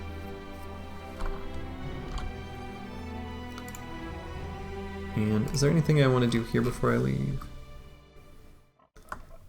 That's right. That's right. I made sure to click streamer mode so I could get the best recruits, the best seeds, the best fights, it skews the RNG, etc. Like streamer mode. Everyone should be checking that box. It's hidden in the menus somewhere. You'll probably find it. I think I'm going to buy more dogs. The warhounds with armor are really good. It's going to delay me being able to get the card upgrade, but they're just so useful. And there's a lot of fights where they just do work, As I make my way deep into the great unknown, I will eventually see goblins, and dogs are great against goblins.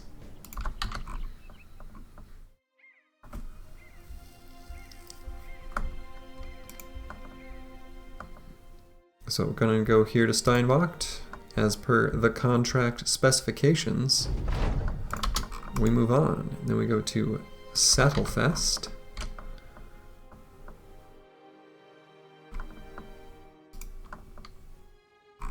The German game devs thinking we would know how to pronounce however these are supposed to be pronounced.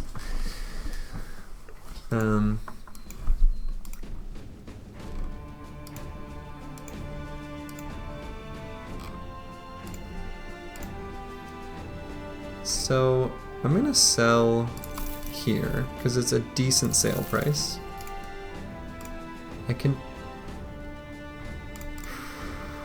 I'm going to hang on to this extra pair of heavy throwing axes for future fights against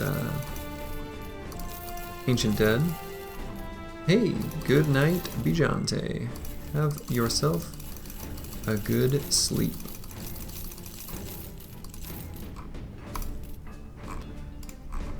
Boom. The great sell-off. Still not enough for the card upgrade. 5,000. And so... Oh, hey, no, I gotta complete my mission still. And I should say, I have enough for the card upgrade, just not enough to remain comfortable after the fact. However, not quite yet. Still need to buy a little bit of tools anyway. So that was kind of nice.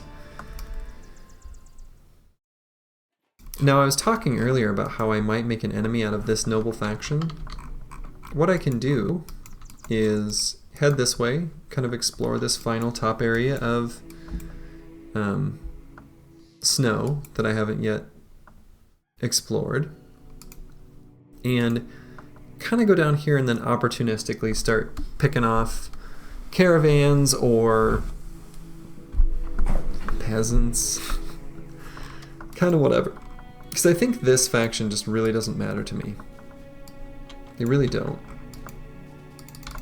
I don't think they offer much on the map. I think they'll be a good one to farm just to speed things along.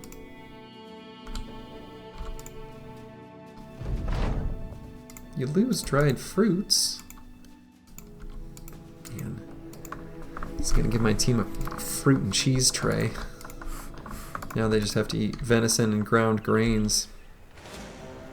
Guess it doesn't sound so bad, huh? Alright, I guess I want to do both of these. We'll start with this one. The Lost Crypt. I don't know how it can possibly be the Lost Crypt if, I mean, there it is.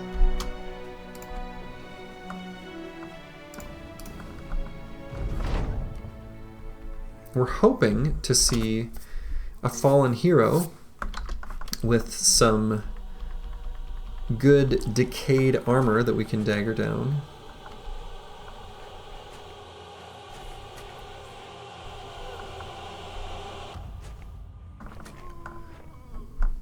There is a fallen hero here.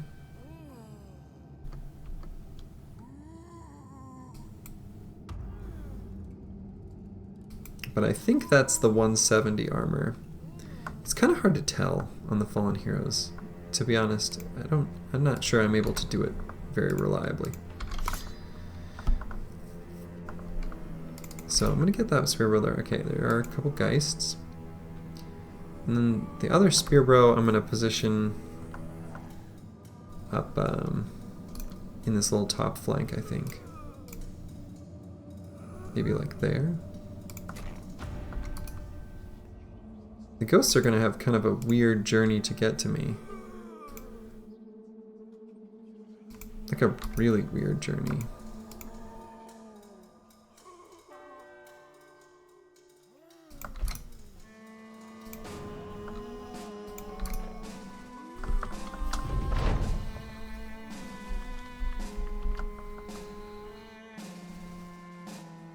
Yeah, they're tripping on each other. Which is good, it'll delay them getting to me a little bit.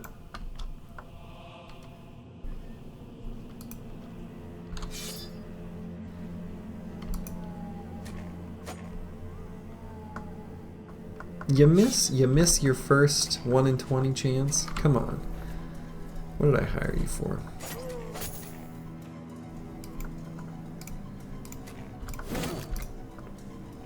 Really great place to get a gunner. Right in here.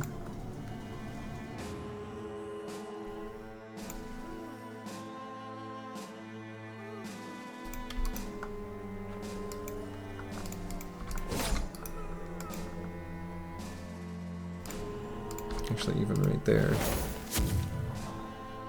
I just don't want him to go around.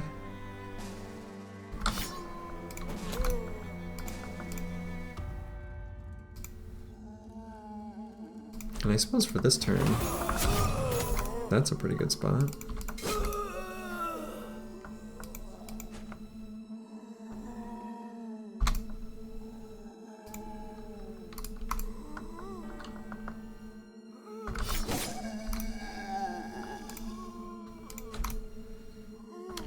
Okay.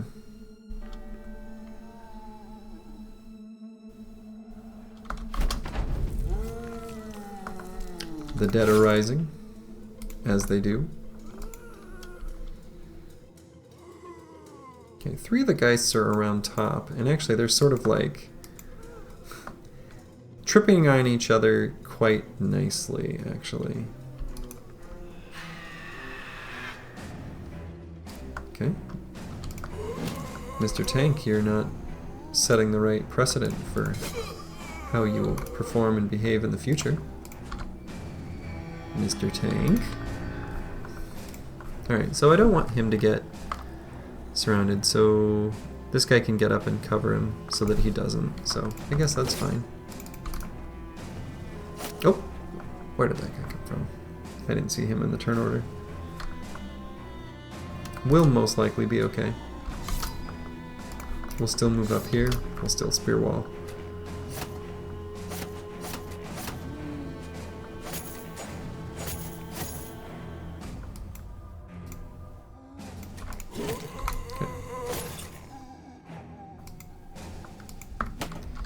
Great gun blast right there.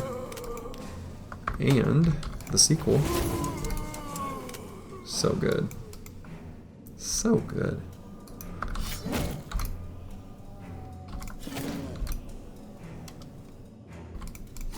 Wow.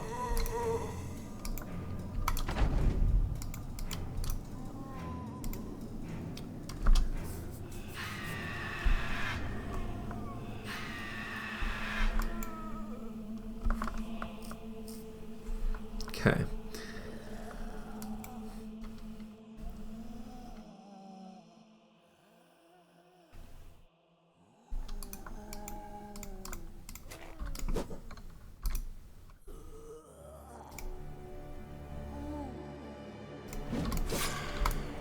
Got one of the Geists. Rally the Spear Bro.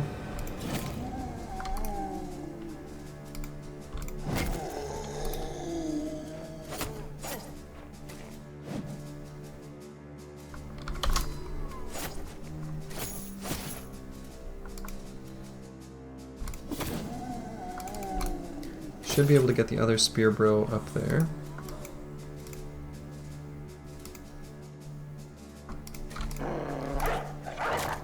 Get him, doggy.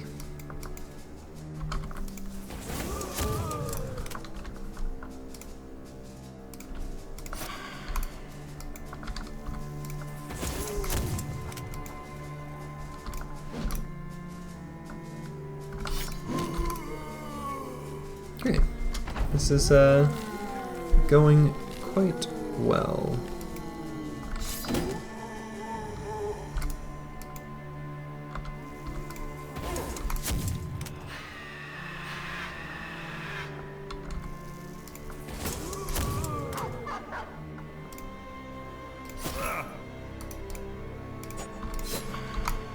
Alright, those Geists are taken care of.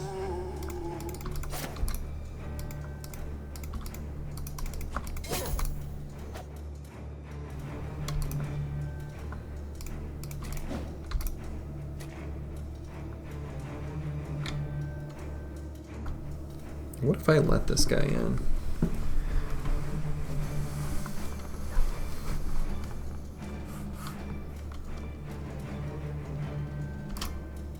I'm gonna let him in. The tank has finally regained his composure. It's about time, I say. Alright, we're gonna dagger down that fallen hero anyway, even though I think visually that looks like the 170 armor. As I mentioned previously, it's kind of hard to tell. At least for me.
Good. Good boy.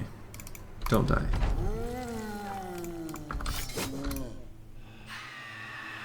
That's right. No one's afraid of you. Good boy.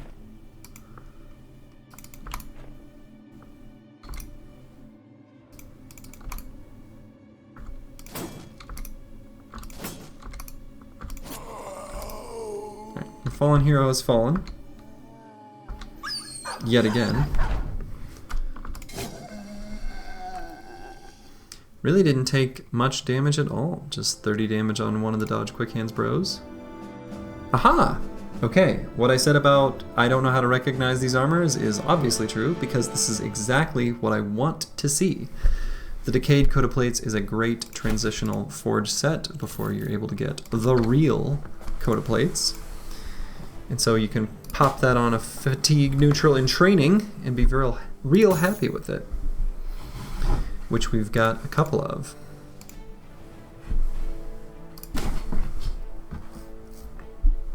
So, pretty pleased with that.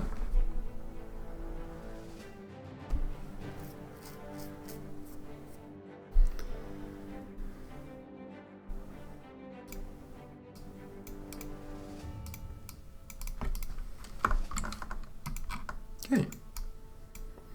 So do I want to take this easy barb camp? Probably.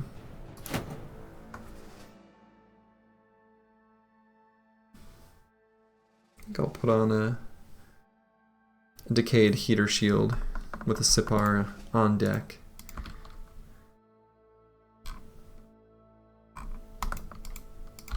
Yeah, we'll head down and clear out some of these yurts.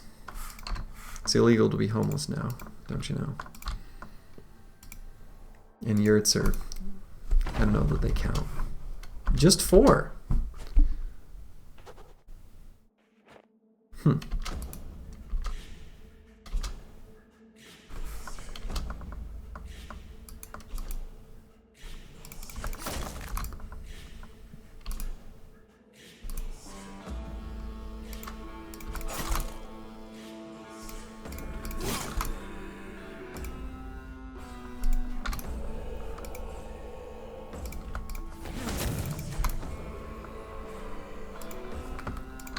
I don't know why those guys aren't moving forward. That is a little strange to me.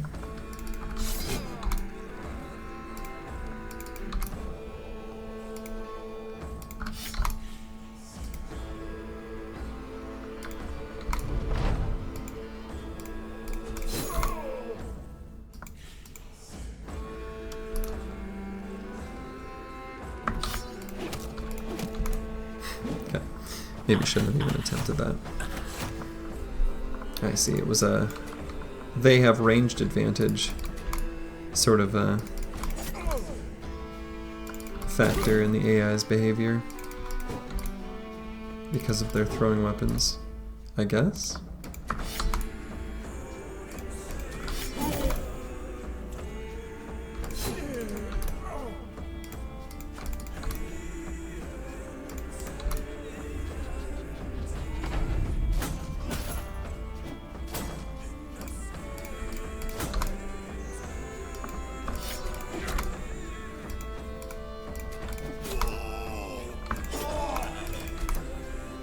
Well, this is a pretty pitiful camp, I will say that.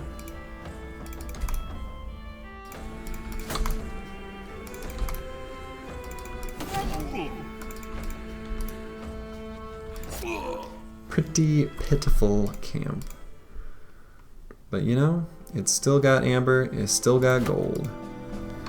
And those are the things we want. I could go down to this camp, but I think, again, I really want to scout out the remainder of the snowy areas here to see if we can spot the icy cave. Instead, we find a long-forgotten crypt. Works for me.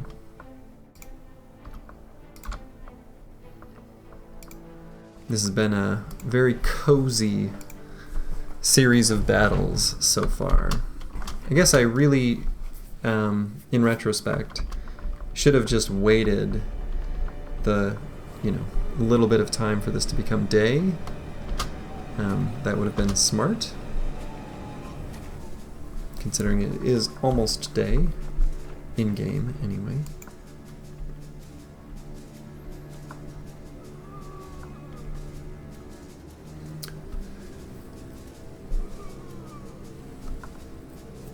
I think I'll just wait this first turn, let them come to me.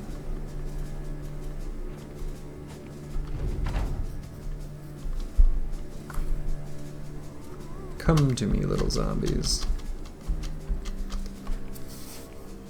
So my gunners will be at the start of the wait set of turns, and I'll let the gunners go first, and then everyone else will clean up where necessary.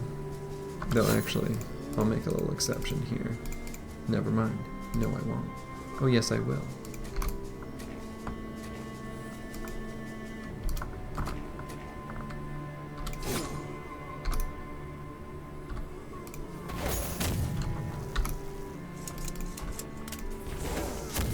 Okay, and we've got more Geists coming up, I see. And I'm going to, aspirationally, but I think reasonably, spear wall on the assumption that some of these zombies are gonna die. Like that one. That one. That one.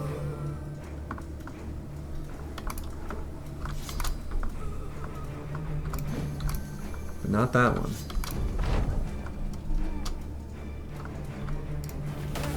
That's a good enough blast to take, and honestly, I think that one is too.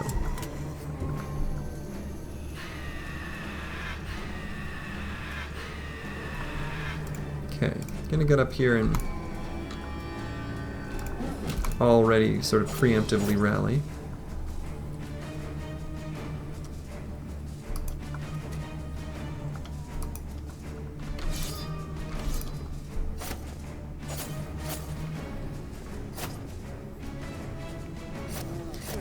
We're just gonna have to keep eating the Geist screams for a little bit here.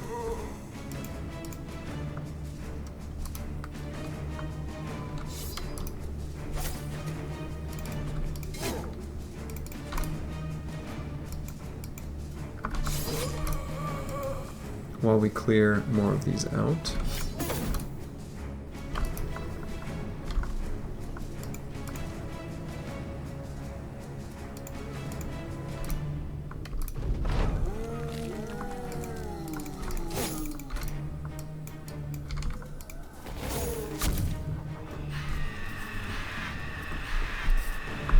Okay, not too bad.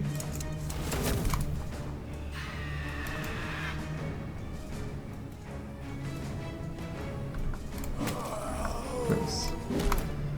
Just being a little greedy with my target selection there, hoping for the Zerk proc, and got it. Likewise.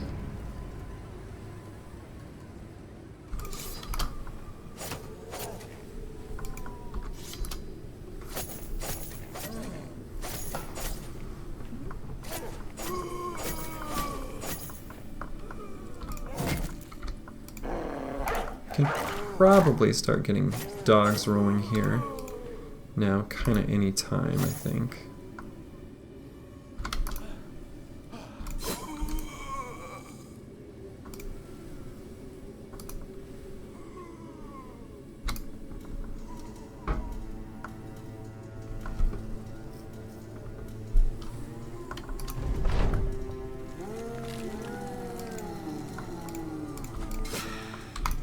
One goes down.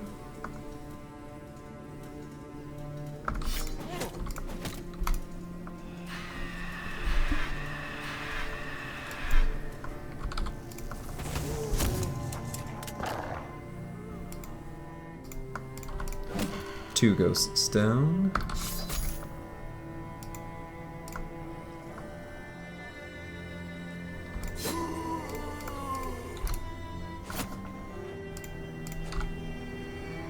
That rally did literally nothing.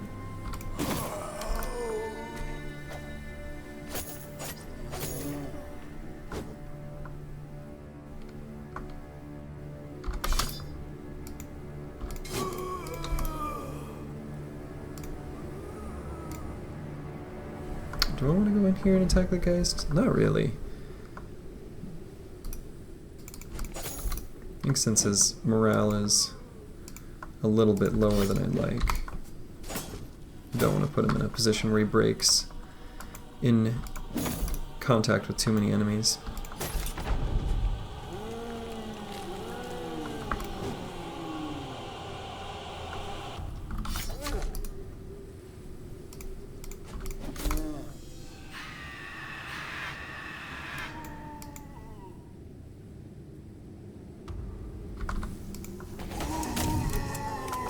Nice. Good little blast. 3 ghosts down.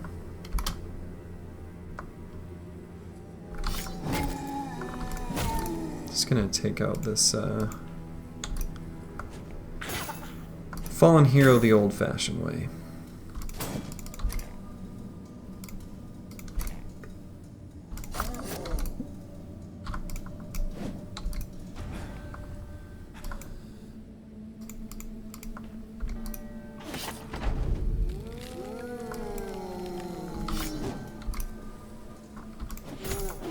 I'm gonna keep missing that Geist over and over again. There we go. Good boy. That's a good boy.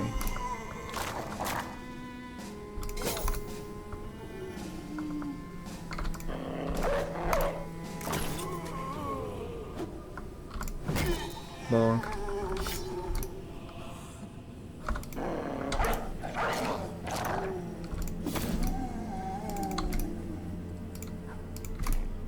Okay.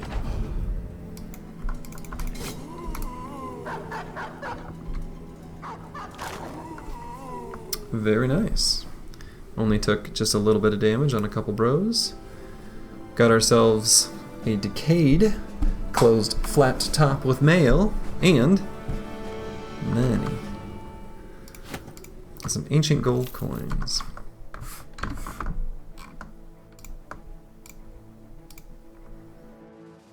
Okay, so considering I already kitted this guy out with some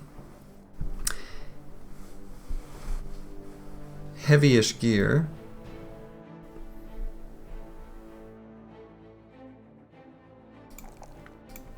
I'm going to give him Pathfinder. Pathfinder plus Athletic, he'll be able to kind of function, actually, without weapon mastery on most terrains. Even with that real heavy armor.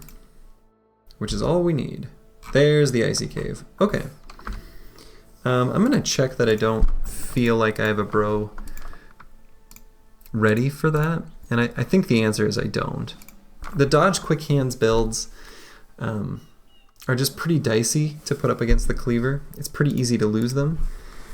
I would be okay losing one at this point in the run. Because I've got a couple, you know, good bros on the wings that are sort of easily able to stand in.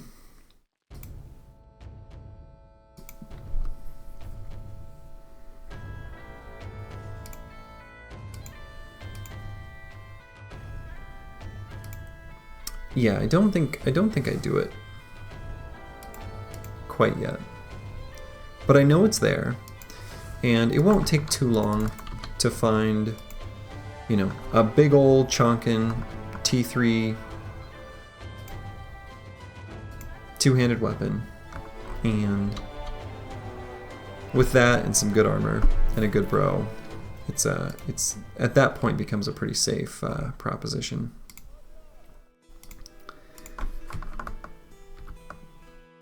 I'm gonna see what the missions are.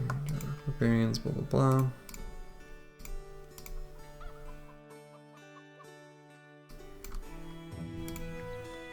I don't mind taking a Kill the Barbarian King quest.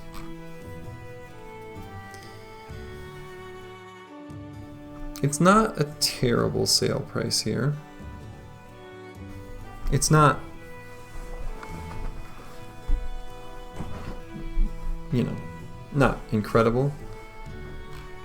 So I probably won't sell here. despite the fact that they've got ambush trade routes. Tools here are still really cheap given ambush trade routes. So I'm going to go and pick those up. I like that they've got tools, considering I'm probably going to turn on them. Could check out this drunk grave robber.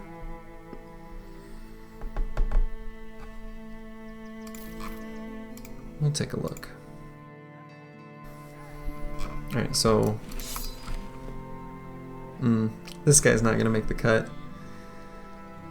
Resolves is too low to be usable as a second wave bro. And this guy's got clumsy, so that's not going to work either. 40 base melee attack after the trades is not enough. Okay. Where am I going to sell stuff here? I guess down here in Donnersberg. So if I do see any caravans, I'll come back for that. I'm almost full up.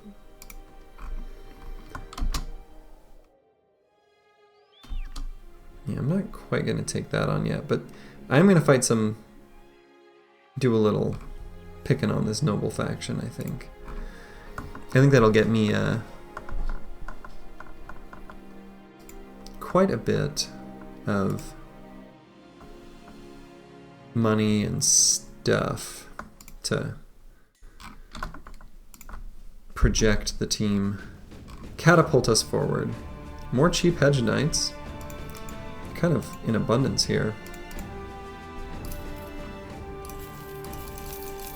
I've got enough extra throwing axes that I don't think I really need more. Hang on to one more set.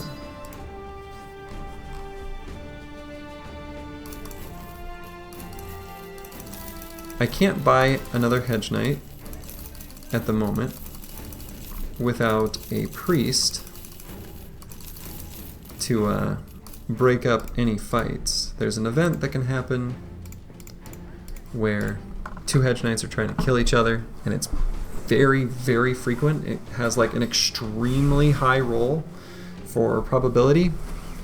And so if you're gonna have multiple hedge knights on your team, you kind of have to have a priest. Just kind of do. But this guy comes with a bonk. I want that bonk, and he's really cheap. I mean, that's almost, 4,300. Let's look at the weaponsmith. We're looking at like 1,300 or 1,400 for a bro on top of this weapon kind of thing.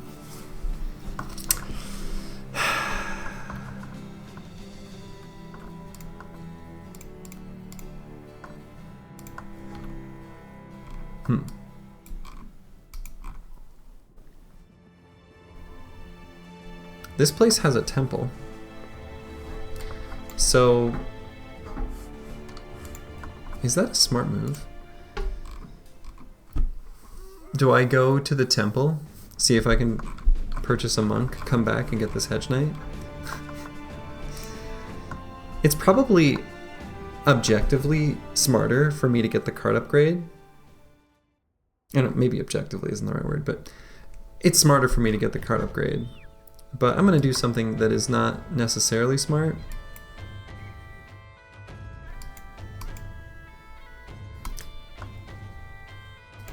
And I'm going to see if I can buy a monk. We'll look at grass holes on the way. Yeah, we don't care about any of that. Could purchase some cheap lumber. I think that's worth doing. Escort caravan to Eisengrab. That one? I mean, it's right there.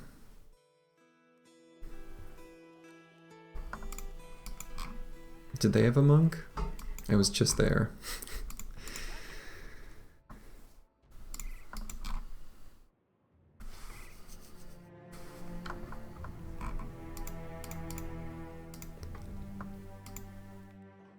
Nah.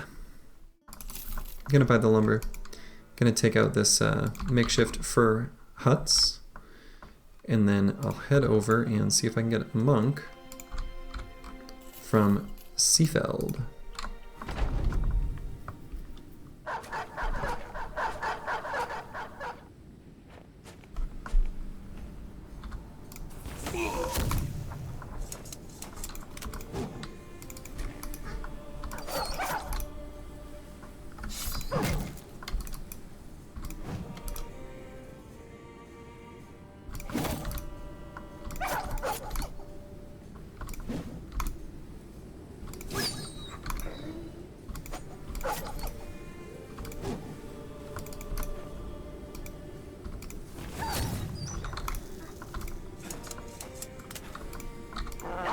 For such an easy camp, that was a kind of an embarrassingly large amount of missed attacks.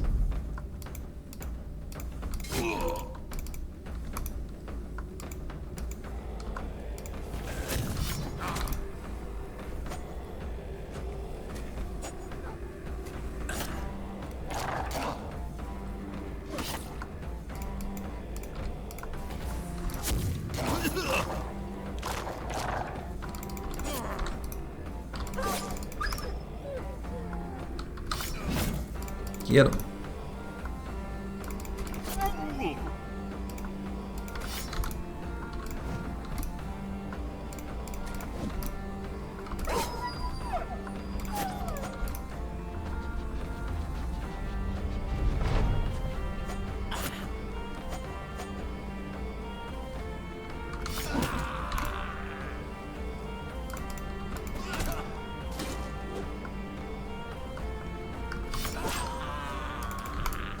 Off with his head.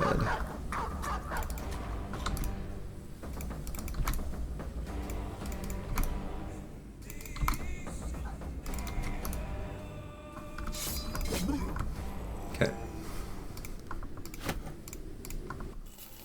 A little bit of extra crowns. Take a peek on the mountain just for a little visibility. Then we'll go to Seafield. Got there before night. They have disappearing villagers, which is too bad because I wanted to see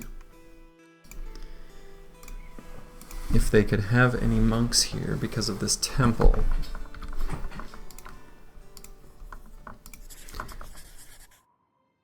Alright, they got some webnecks here. We're going to take these out and... Is there a temple there? No.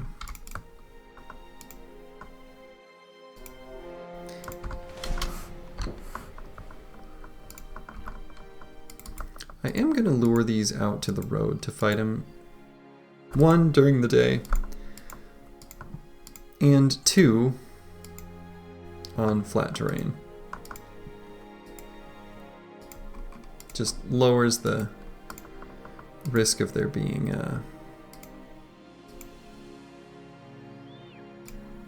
questionable terrain that sort of screws me over. Because, you know, that's a lot of webnecks. I'm not at all concerned about the team's ability to handle it. However, may as well keep it cozy and safe. Because there's a lot of webnecks.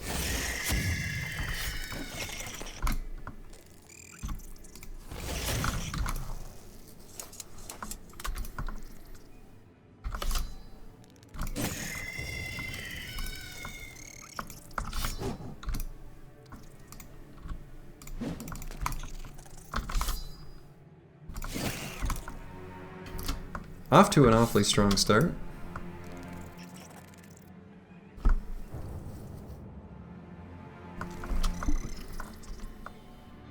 Feeling pretty good about how the team is laid out right now.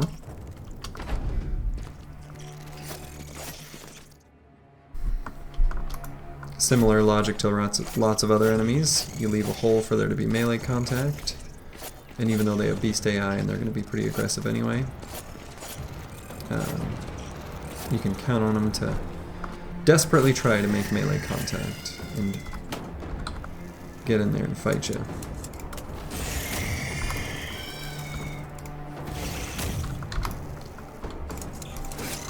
Guns doing work, as they do.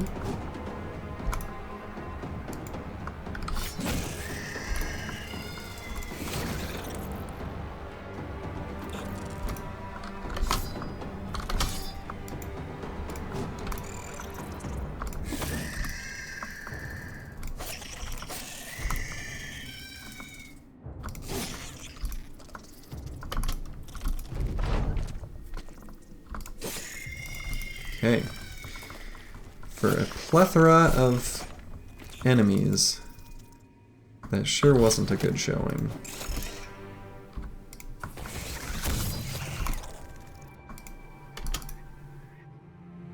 For them, to be clear.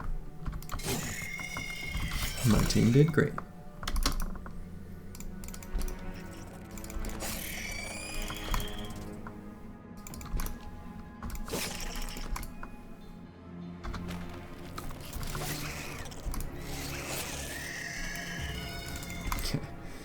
I have a feeling that they're all gonna run now.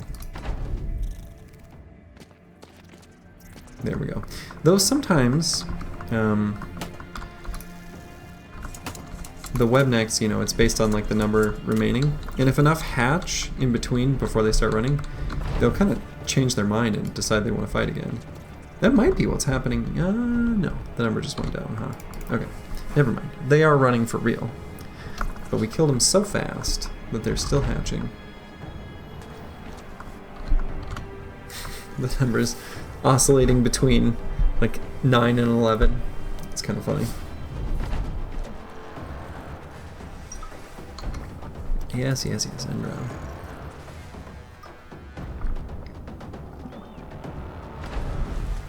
I know. I am yet to see them. Come on, come on, come on, game. It is over.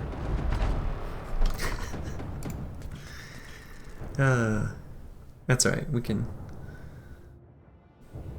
There we go. Did I even take a single point of damage? No. Cool. Yeah, they were running, but not giving up. They're like, but wait, maybe we still got this one. You know?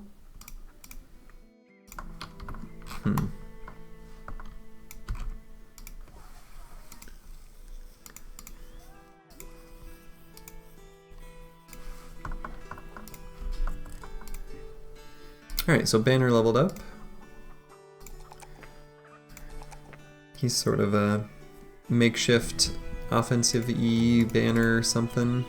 We'll give him Polar Mastery so he can move to an attack with his banner. It's fine. Useful enough.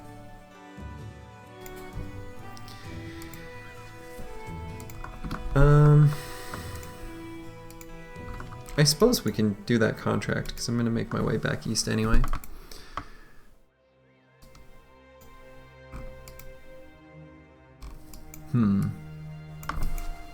Yeah, whatever. Sure.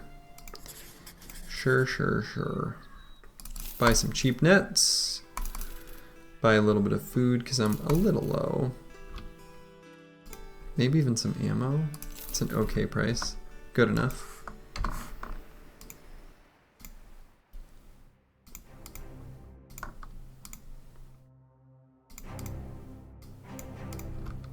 Okay.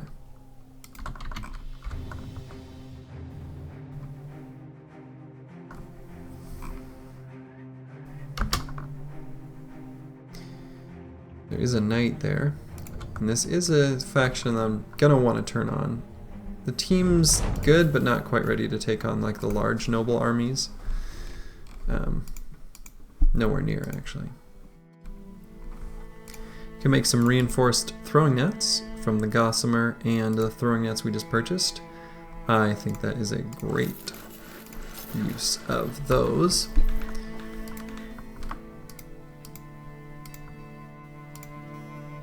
So now we got the reinforced throwing nets.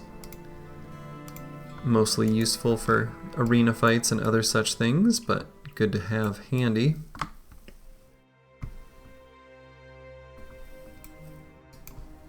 Let's see. Should I just stop trying to make second Hedge Knight happen.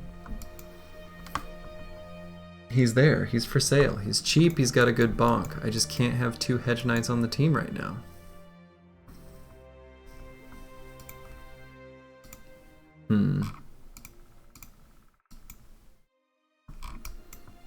Because they'll kill each other. Unless I pay him 1,000 gold as a one-time thing while I seek another priest, or seek a monk. I don't know why I keep calling them priests. Is that the only town with a temple up here? It looks like it is. Well, there's one. There's one. I'm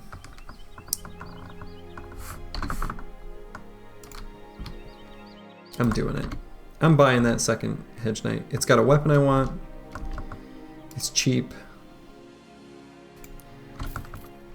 If the event fires where they want to fight each other, I will pay them off just the once.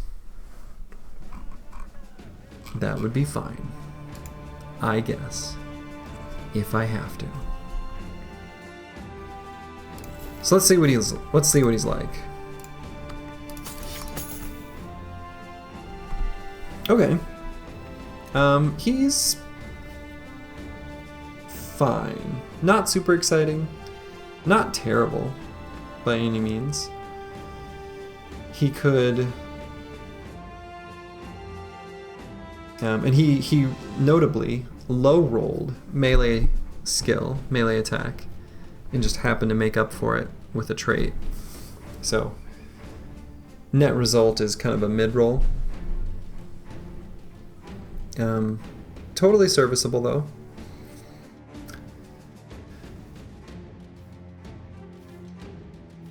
The tricky thing is, I think Hedge Knights, compared to other backgrounds, are one that you can make as a second wave of like premium dodge quick hands or like premium fatigue builds. And they're only able to do that if they do reasonably well in melee skill. So like this guy, he's got stars in, you know, hit points. So he can have just a ton of HP, good resolve, and melee defense. But how do we make use of him otherwise? With relatively low melee skill. He could be like a nimble sword duelist or something along those lines. That would be totally legit. That could be totally good. I don't know. He's a bit of a wild card. I'll put a TBD on him.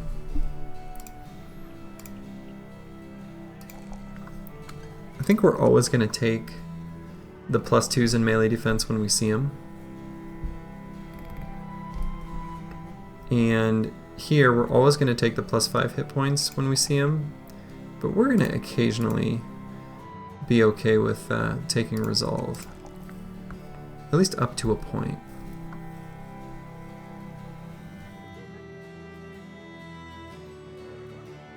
I'll do one more.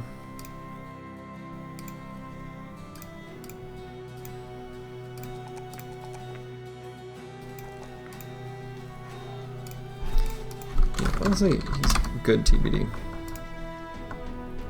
He's got a big old bonk that he's provided the team, which could potentially be used to fight the Barbarian Madman.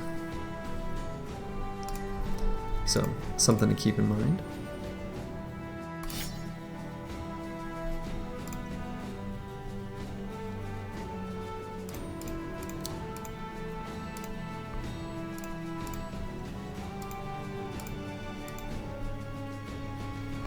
Is also, I think we're kind of approaching the point where once we get our monk, we're pretty good on bros. And so I can get rid of the recruiter at that time. We're basically there, I think.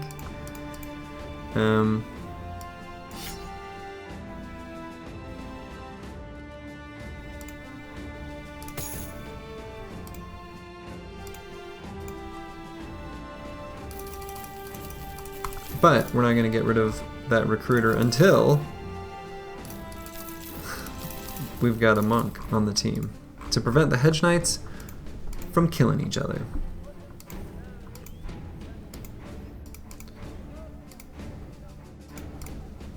So, I think the plan then, head back to Seafield, see if with the event cleared that we get a monk populating there. If there isn't, we're going to take a boat from Seafield down to Blankenstedt, where there is also a temple, and we'll see if we can get a monk there. If we can't get a monk there, we can head up to Harlingen and get one there. If we don't see a monk in all three of those cities that have temples, then fuck me. I should have clicked the checkbox for the streamer option for the good RNG rolls.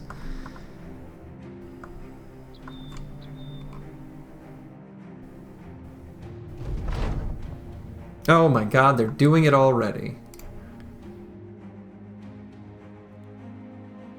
That was so fast.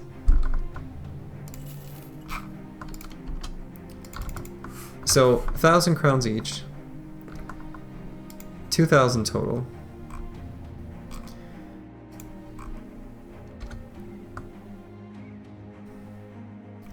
Whatever. We're a little poor now. Alright, so this didn't repopulate yet. Let's see, what is this? Patrol some roads. Probably not going to do those. Probably? No. The boat's going to be expensive. Ugh, gross.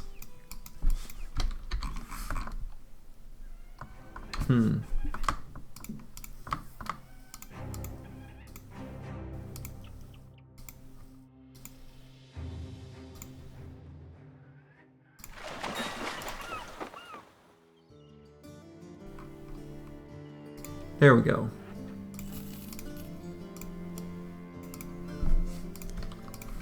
The Calm, the Peacekeeper. Alright, so we do kind of somewhat desperately need to make some money. So I'm gonna sell those furs. And we're gonna probably take not a caravan contract. Deliver cargo to Friedewald.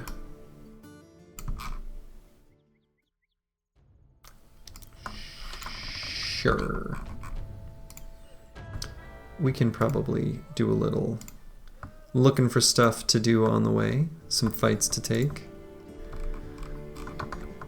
So anytime that event triggers now, the monk can intervene and tell them, stop killing each other. And I think the very first time it happens, they get a resolve bonus. Maybe just the monk does. I can't remember. It's not often that I have multiple hedgies on my team. It just doesn't happen too often. He's gonna sit out for a little bit, kind of wait for him to get some armor, and then we're gonna cycle him in as bros get injured and stuff. Alright, the Monument to Hopelessness. Wow. What a name for a place. It'll be nighttime by the time we arrive. So we'll go ahead and put on our fancy hat.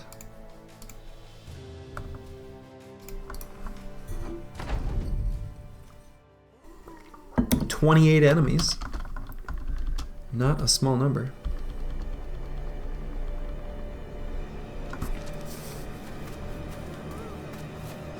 Will they have a fallen hero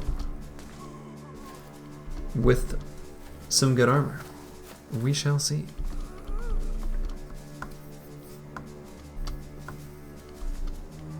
So, similar to previous fights against the undead, I'm actually just going to wait across the board.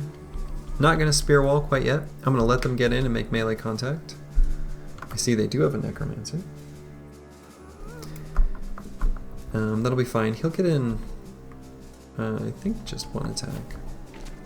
We're going to let him get in and get close, and then we're going to let the fast gunners get the first blast, and then we'll spear wall to cover things from that point on.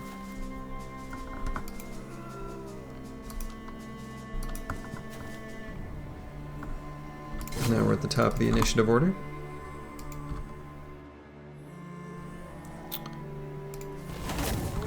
So now we can start blasting.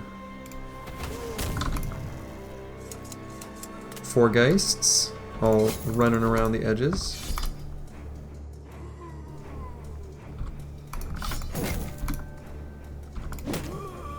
The new bonk is doing well. Definitely want to kill that thing.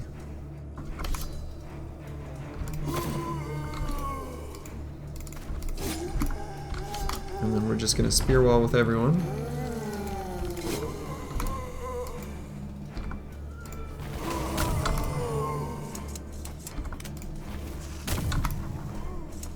Blast them. Okay, all 3 Geists there is kind of tempting to send my tank up there and try to do a little stabbing. We'll see if he can hold off on the spear wall.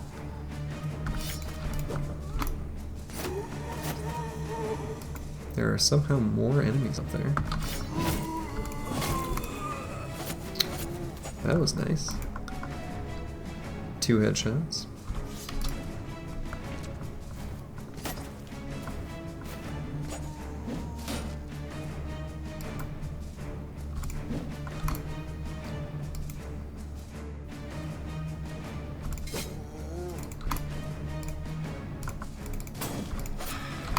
Okay. He's up to confident, which is nice, because it is possible that that won't last here very long. But we'll see. That helps.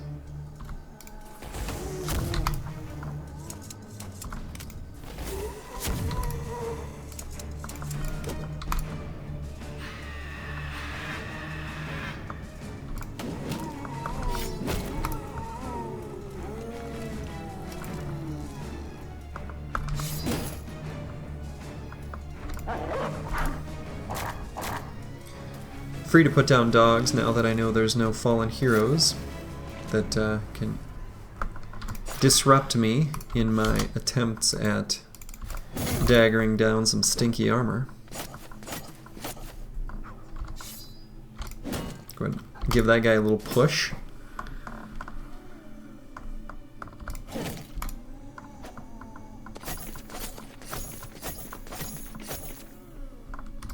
Pretty happy with the push there.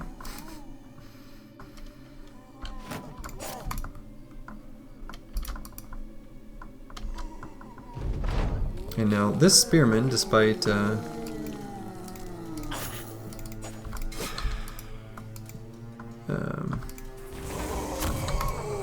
despite Iron Lungs, is going to be stammed out now.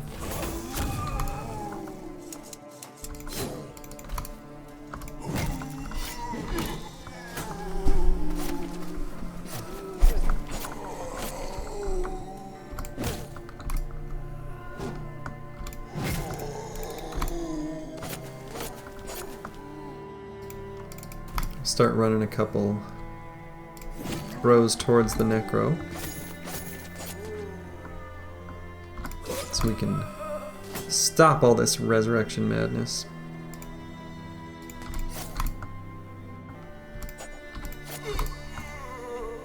Oh, he's fleeing, huh?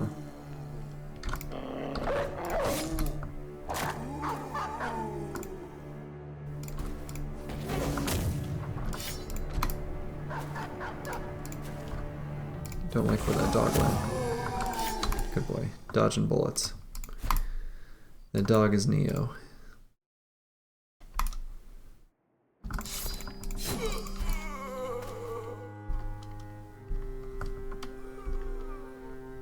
Okay, I'm gonna let them go forward and then, yeah.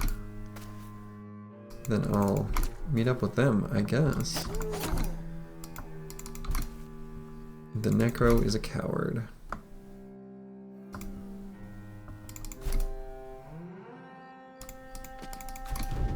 I wonder what the resolve of a Necro is.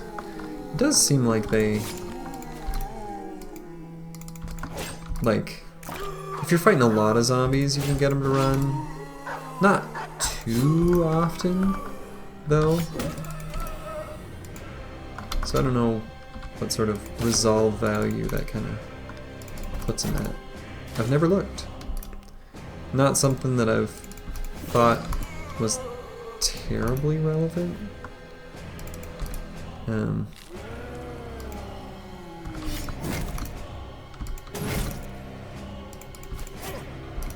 Because it's not really going to make any, you're not making strategic decisions based on the resolve of the Necromancer, I don't think. Can't think of one I would make. You're not proccing fearsome on the zombies. They fear nothing. It's only the cowardly Necromancer that feels anything. I hope it's remorse and fear. We're not letting that Necromancer go. Or are we? No, we're not. Okay, good.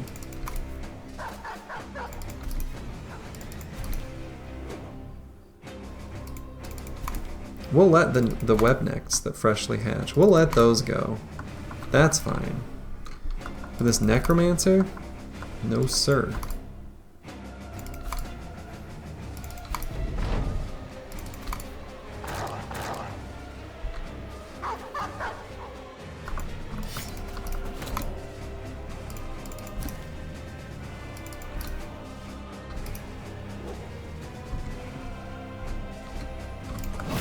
Got him. Off with his head. Only took a tiny little bit of damage there. Kept his armor intact as we took off his head. That's kind of cute. But the nice thing is, ancient gold coins. The team needs money, so that's good.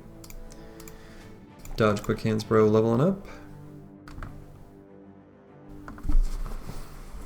I suppose, if I'm going to do Zerk Frenzy here at this point, he's defensive enough, I can go ahead and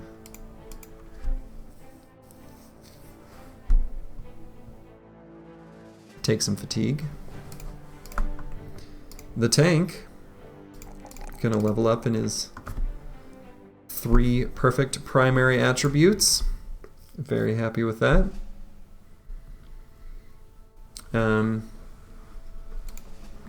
Could just get bags and belts preemptively so we can shield wall for longer and hold on to more shields, because that is certainly something we're going to want to give him anyway. May as well. Makes sense to me.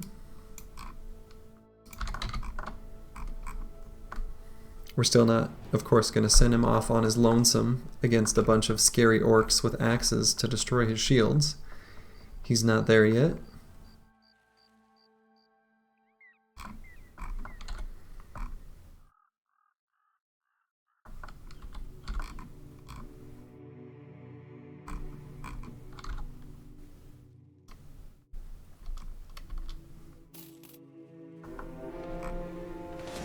Orc Marauders, lots of Orc Young. We are going to fight that.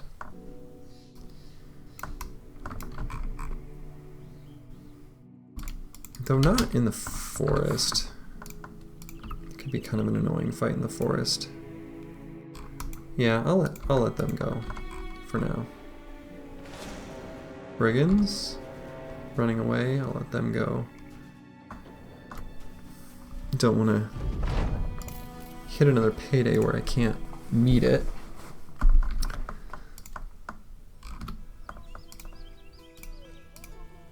Hunt down webnecks in the woods. Destroy something, blah blah blah.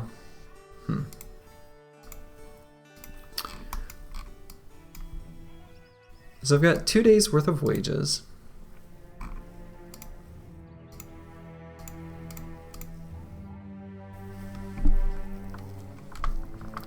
I do want to, I think, get rid of some of the ones that I guess I don't really...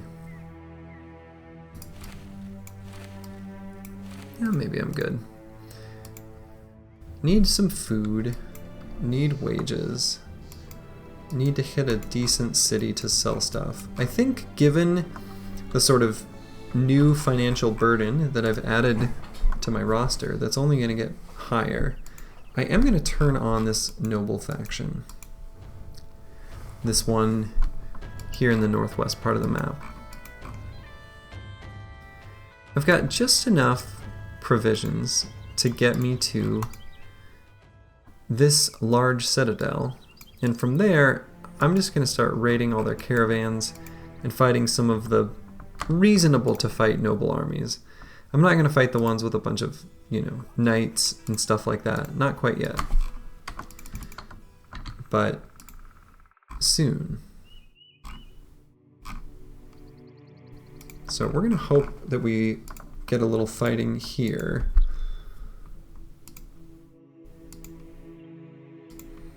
Kind of anything, really.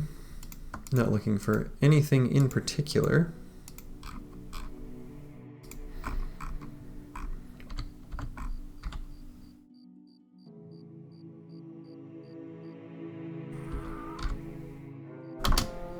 Okay, let's say what we are looking for. Something. Just some briggies. Cute little briggies.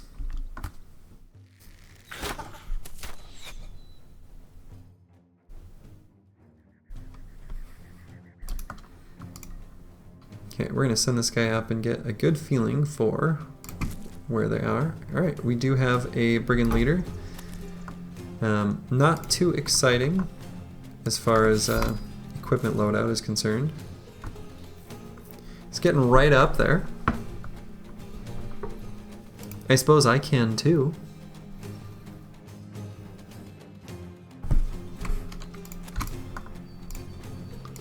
I'm good with that.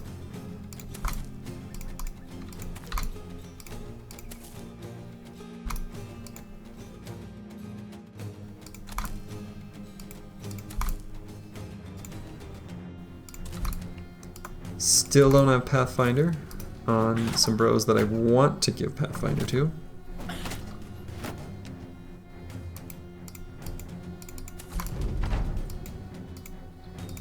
Just not quite there yet. Okay. I think I'm gonna go here. Blast here. Ugh, Pathfinder. Disaster. Okay. Those are pretty good places for those blasts.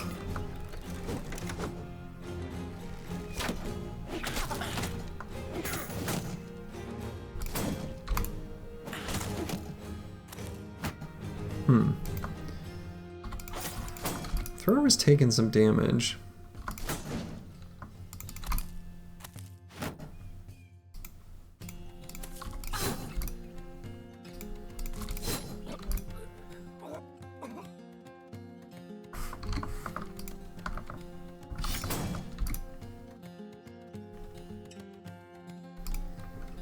I can still go here and attack with the gun. Okay.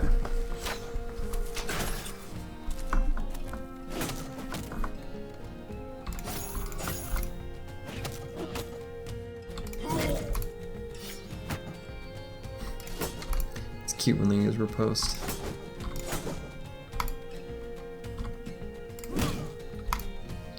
Procced 9 lives on it.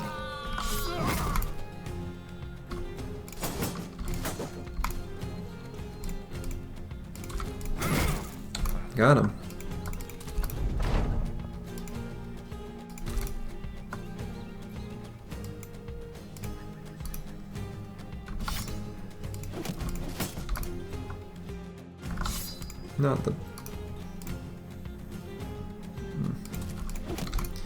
Not the best places for throwing those javelins, but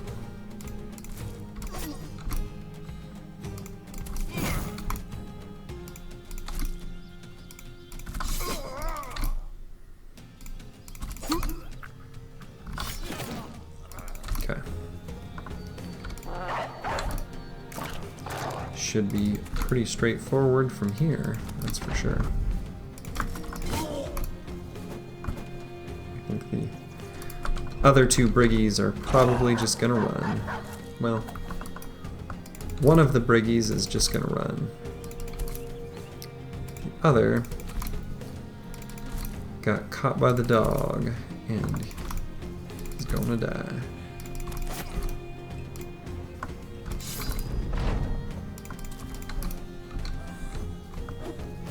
But the other guy will be able to get away, and that's okay. Let him send a message, no banditry here.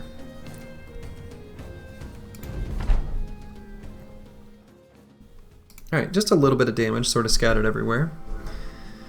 Got that helmet that the brigand leader had, which is nice. Was a pretty likely thing to happen given that he had kind of a weaker, I think it's 170 durability armor. Got a pike, got an arming sword. I don't think we have a use for either of those at this point, but they sell for a decent amount in any case.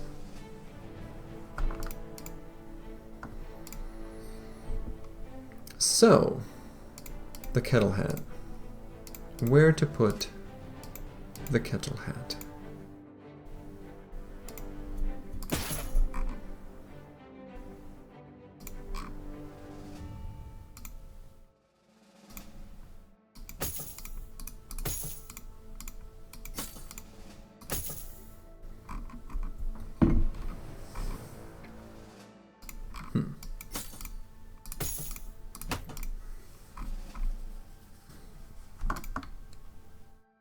Good enough.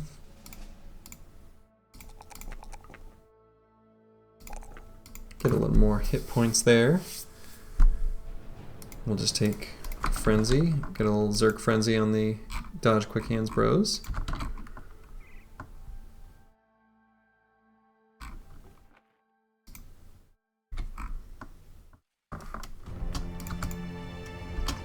Okay. So we're gonna head to Donnersborg. It's basically... Can I still fight that and get there before nighttime?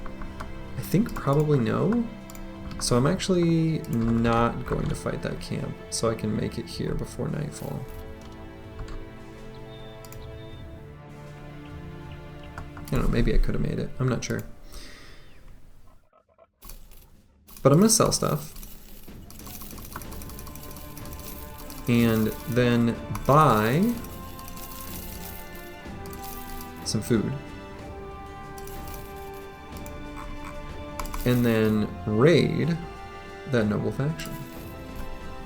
We don't need too much food. We're gonna stay on roads. If we do fight some caravans, we'll get some strange meat from the donkeys. I don't know why they just don't have a resource called donkey meat. Overhyped games, get on it.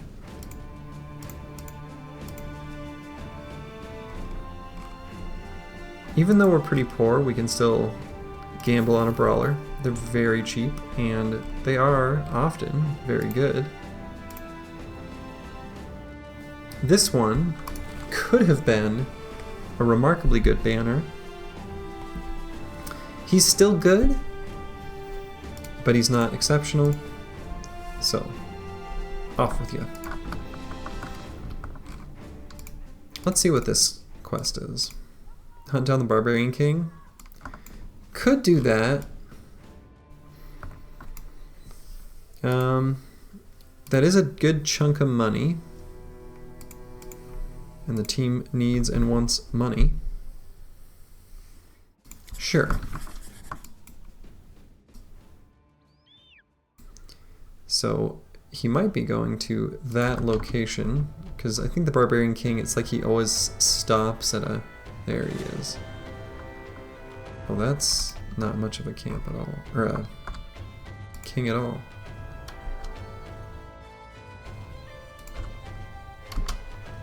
Ah, so that's where he's stopping off. Yeah, we're totally good with this. This is a good fight.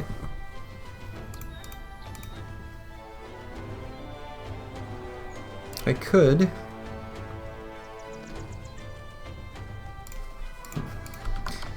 I have all these bros that are sort of set up to fight, that are waiting for bros to get injured to sort of cycle them in, and just not taking any injuries. The fights have all been too clean. A good problem do we have.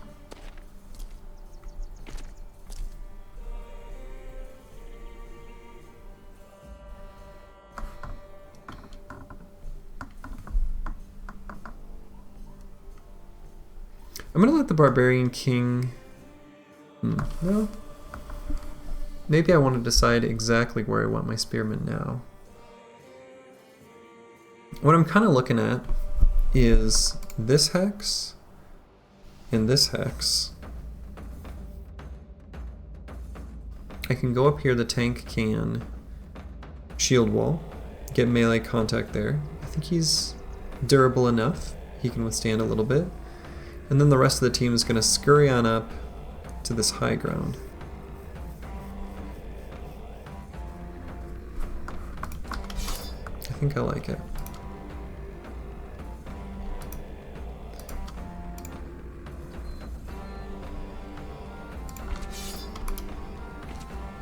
Okay.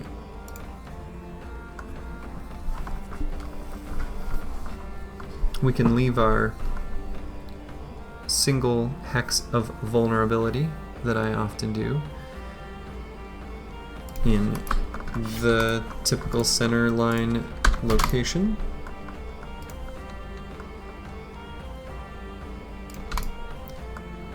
And the rest of everyone can just kind of come up here and feel nice and safe and protected.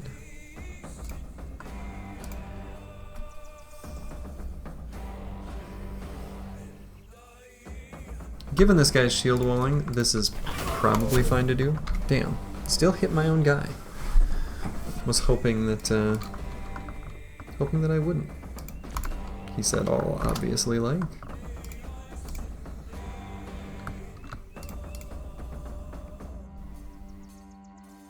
Yeah, we can bring this guy up here. I think that's fine.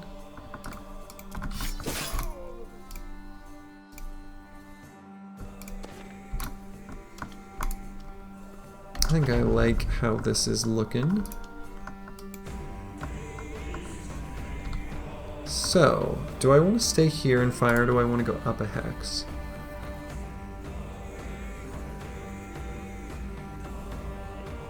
If I go up a hex, I can shoot here, which isn't bad.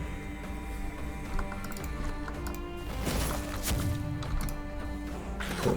Got one guy breaking.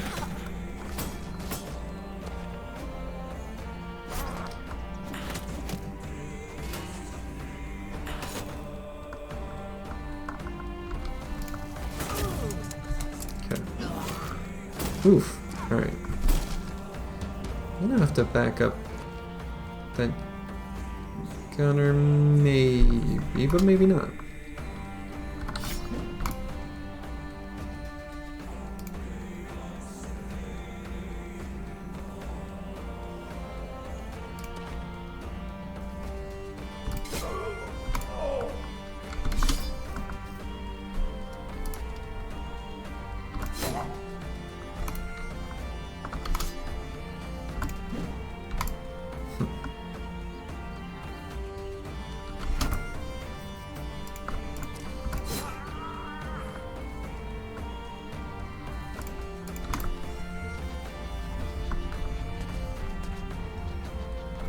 Barbarian King, notably, on my quest to find some heavy rusty axes, spawned with the cleaver.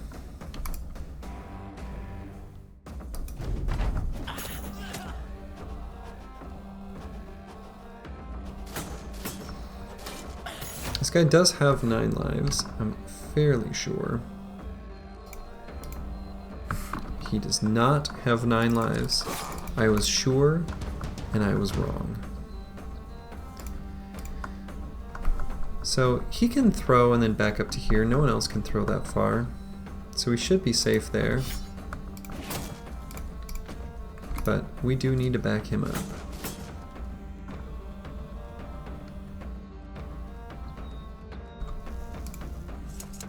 Aika here, however, can take a step forward. Shield destroyed. And I suppose he is now in quite a bit of danger.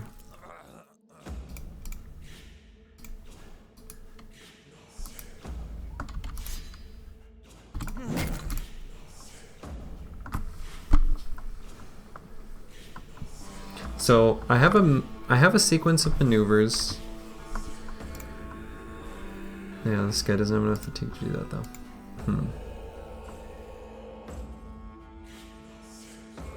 But he could kill him. I have a sequence of maneuvers to bail him out. It might subject some other bros to some real damage. That's so close.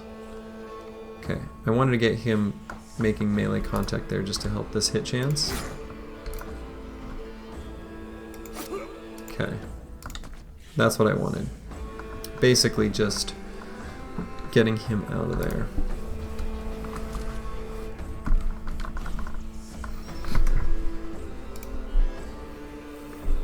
So now the spear bro is at risk. And it is not a small amount of risk because he is nimble and he is facing off against a very high melee skill cleaver.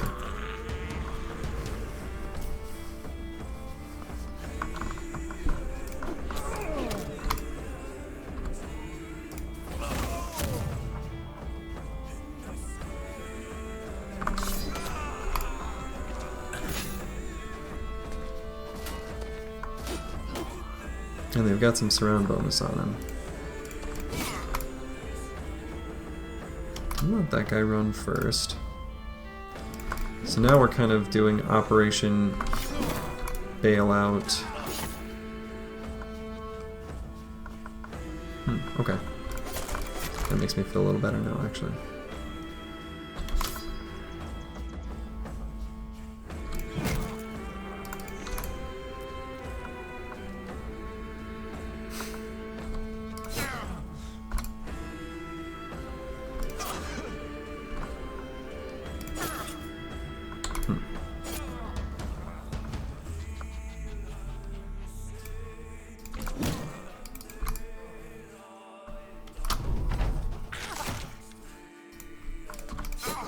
Okay.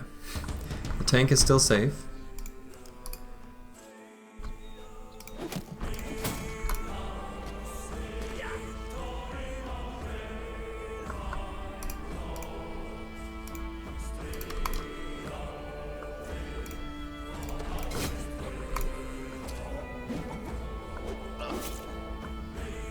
Oof. Maybe I go for a stun here. Maybe I miss. Might knock this guy back to keep that guy safe. We'll see. Yeah, so he can't attack, but that's okay. We're just gonna run all the way back, keep him alive. But just barely, because he's got a grazed neck.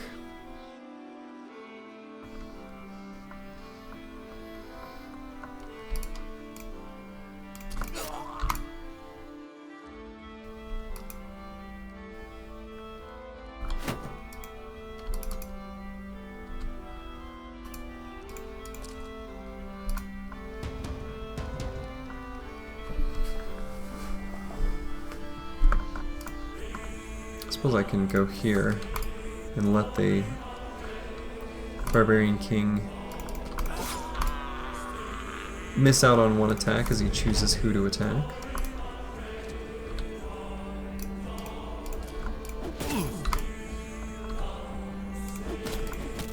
Can give him a little overwhelm, make him feel overwhelmed.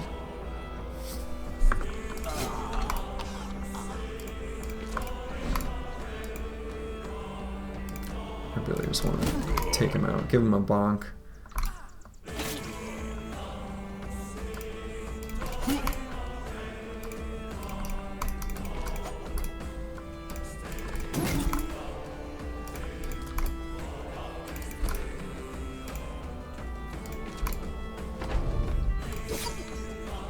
Boom. The king dies like any other man. Had a couple little close calls there. I was saying I was interested in replacing or cycling out some bros that got injured. Got my wish.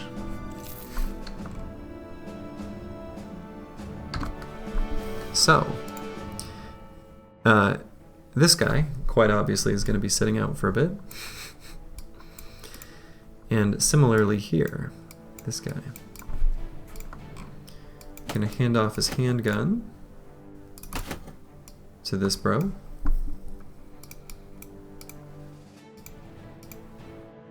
And I'm going to put this guy in, but not in a dangerous position. He's going to hang out in the back. I kind of liked this goofy ass setup. But he's going to hang out in the back like that.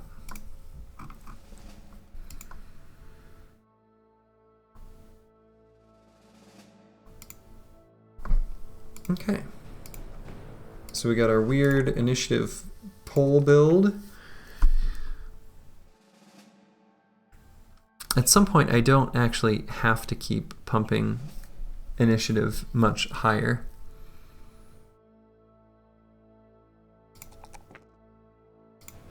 Can just do like that. And it's probably best to just take Colossus here. There's several perks that I really want on this guy. I want Colossus, Pathfinder, Overwhelm, and Fearsome.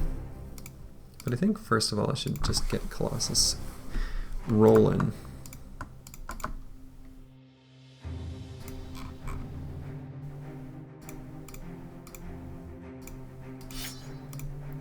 Okay.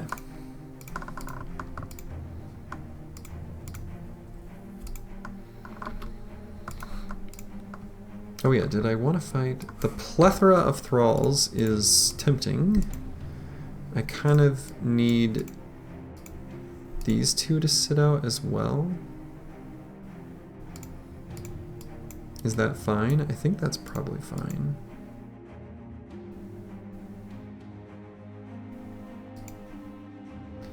I suppose this guy can probably participate.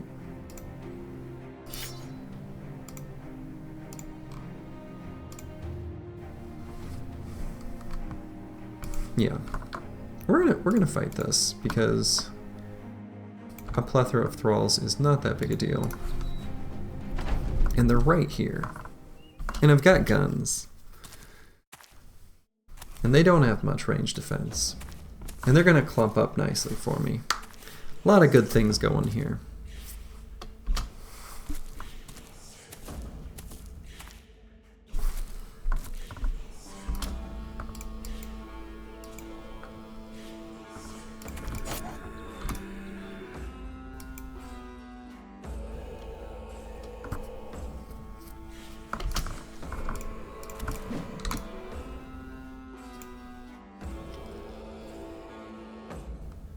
I think I want the gunner to stand right where that guy is.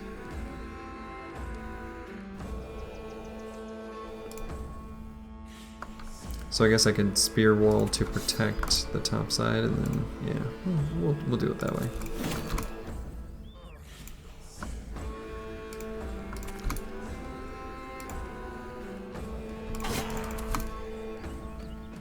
Move this guy up to here, blast right there.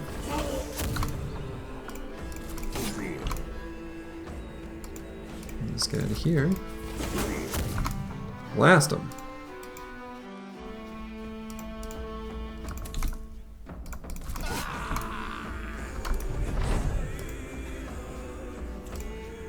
So here I'm going to occupy this hex,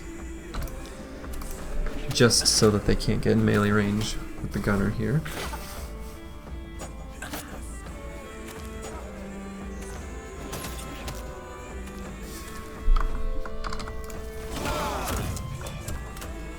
Yeah.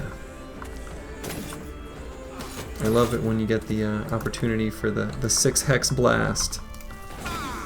Always nice.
Okay.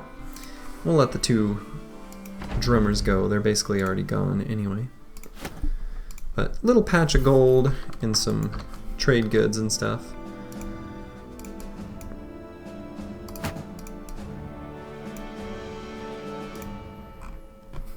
Definitely going to need to spend a little time healing up, licking our wounds, just a little bit.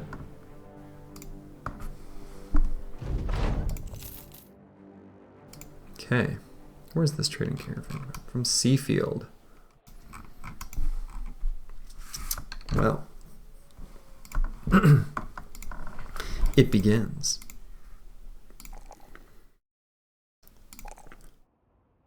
I think given, if there were a +4 in hit points, I would probably take the +4 in hit points over the +1 melee skill here, but there wasn't, so I'm not gonna.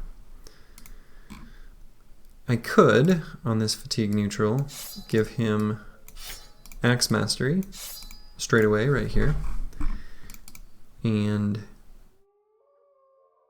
give him 2 axes.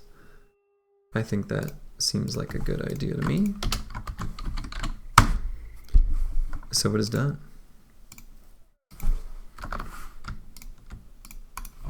We're going to attack this caravan from Seafield.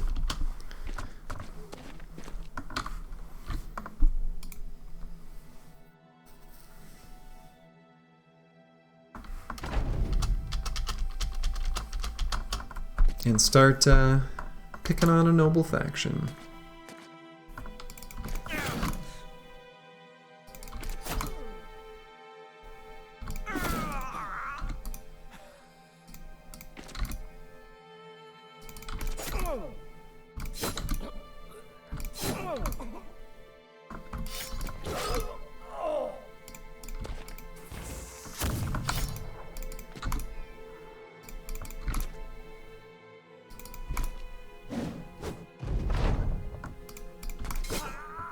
Okay.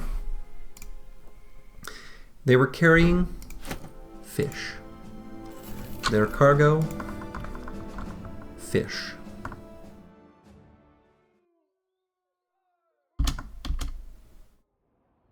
Okay. So we're going to sell stuff here and then go raiding. And I think I've got all the heavy throwing weapons that I need. I've got a big ol' helmet that I can give to one of my fatigue neutrals in training. Actually, I guess I can replace... No. The decayed full helm is a better item than the heavy adorned plate helmet. Wow.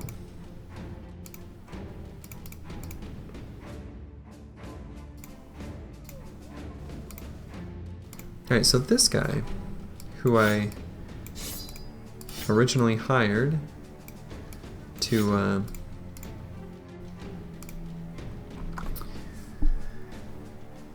be a defensive bro, kind of a tempo. I don't need him anymore. I don't think there's any time I'm going to cycle him in. I'm going to pay the compensation so I don't hurt the company's mood, but I don't want to keep paying him wages, and I think this is a good enough time to get rid of him.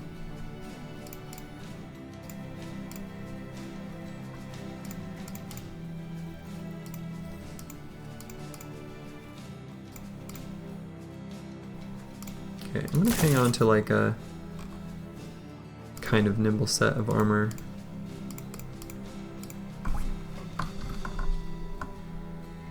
So now thinking about it, are there any bros that I want to recruit? Are there any sort of gaps in my needs, even long term?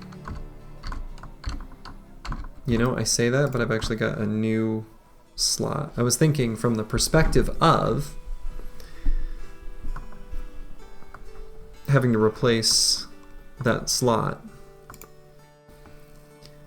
So the next two I really want to get are the bounty hunter and the surgeon.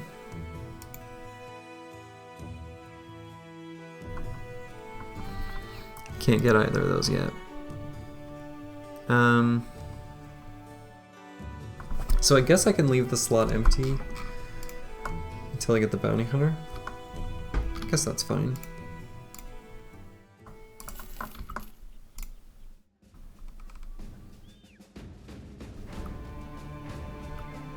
Okay.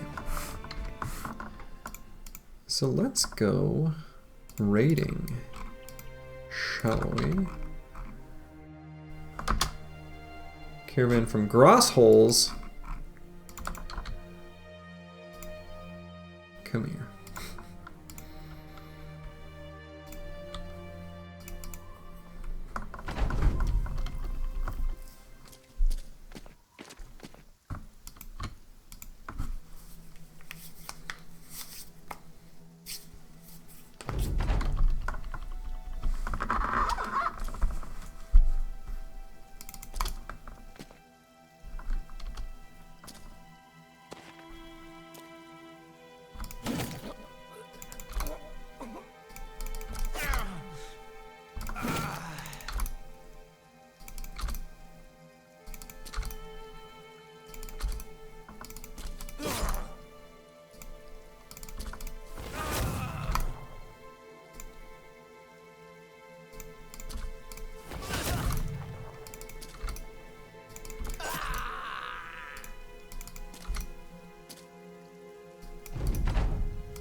Sorry, buddy. Okay. Some lumber.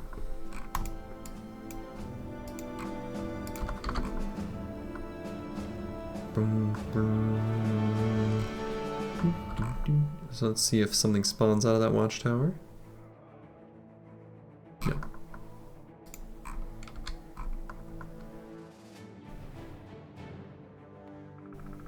We are way too strong for any militia to spawn.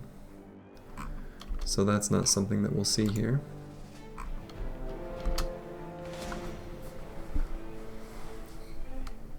That's probably too much for the squad to safely fight. I'm okay fighting smaller groups of northern, you know, noble armies. Not that, though.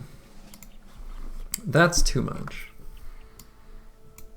And they do have dogs. So I need to be careful not to accidentally let them attack me. So I'm going to head north. Is there anyone I'd want to fight the icy cave with? Who's my highest level? Is it Leaf here? Yeah. 82 and 20.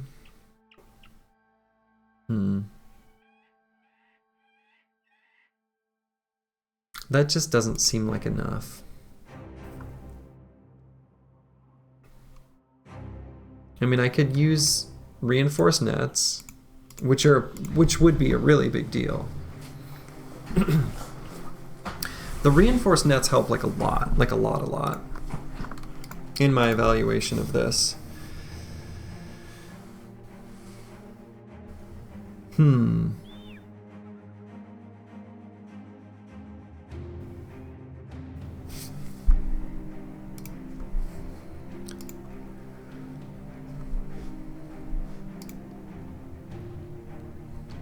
Donazatello could also do it.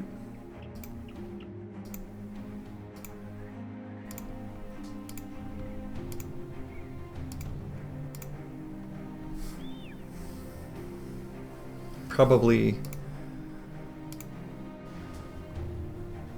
just as well suited, if not better, because of Pathfinder to be able to...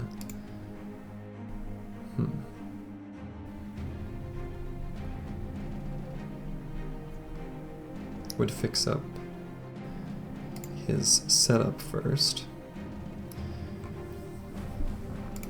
Why don't I do it? I'm gonna try it. There's a risk that he dies. The team will be fine with him dead.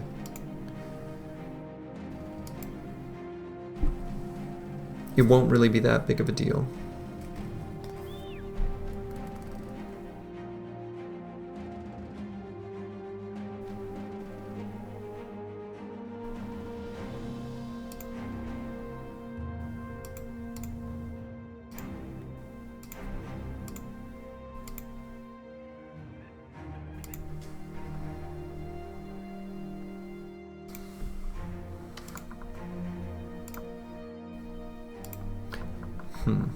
But if I'm really concerned about, here's what I'm thinking. I'm like, I'll give him better armor, but I don't want to lose it if he dies. But if I think he's gonna die, should I do this? I mean, this is the armor setup to use. I could also do it with a spear bro.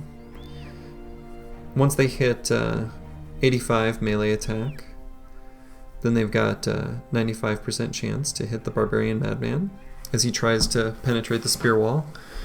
And then as soon as it fails, because it does so little damage that it's statistically likely to, you just lift the spear and bring out a big old bonk.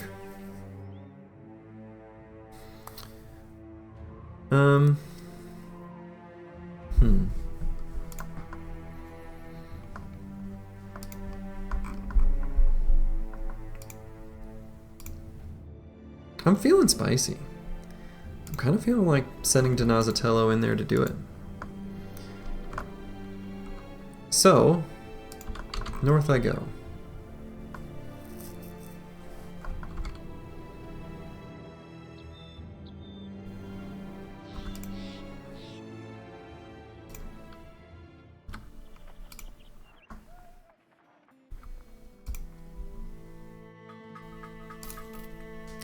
Cheap tools, get them while I can.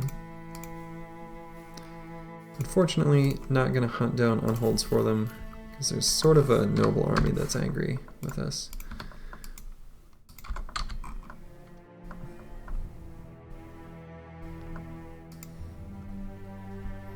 Okay. This is a... Yeah. This is a somewhat risky time to do this. Let the record state, I am fully aware. Let's see, he does have dodge, right? Yeah. I'm fully aware this could go poorly. The possibility exists. I acknowledge this.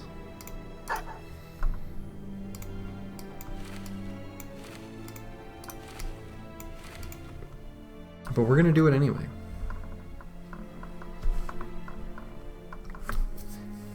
Turn 1, as the Barbarian Madman gets close, first thing I'm going to do, net, dog, close distance. Pull out the flanged mace. Give him a hit. Swap back to the net in case he breaks free. And that's going to be what that looks like.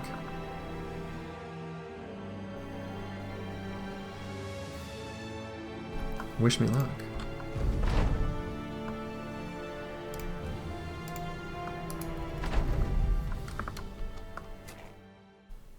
Okay, we're going to back up so that he gets closer.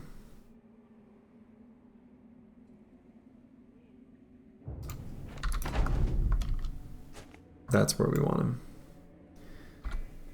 Net, dog, close distance, bonk.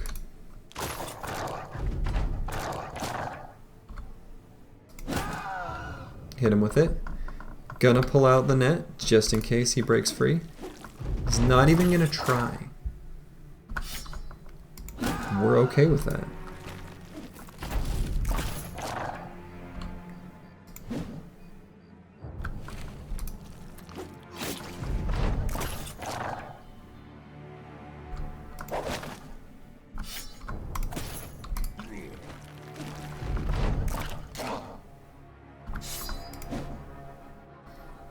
Uh-oh.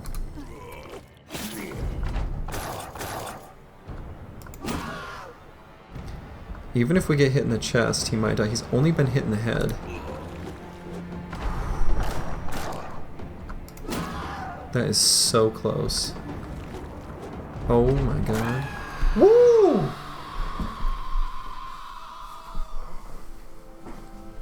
Whew. Jesus. How's the cleaver? Wow. Wow. As a card-carrying cleaver hater, I don't hate this one.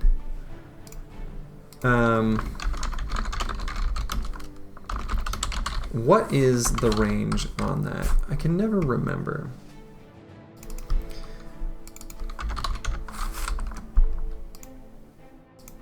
It is...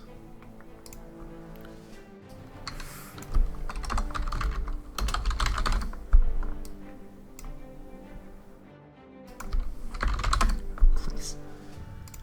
Okay.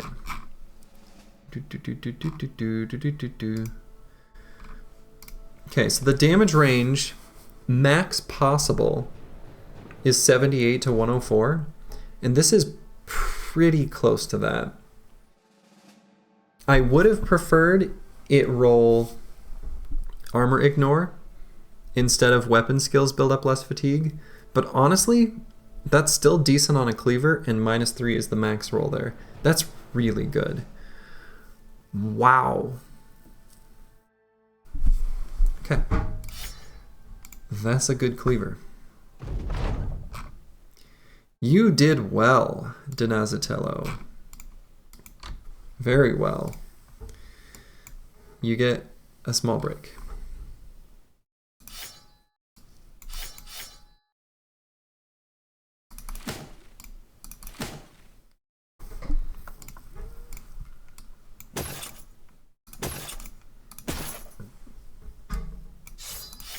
Now, who am I going to give the cleaver to?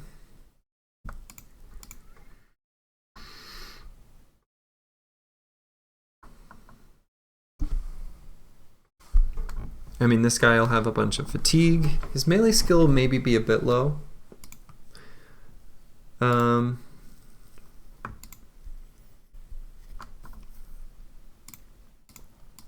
It still can be one of my dodge quick hands bros. A whip as a quick hands weapon is totally fine. And you can take cleaver mastery.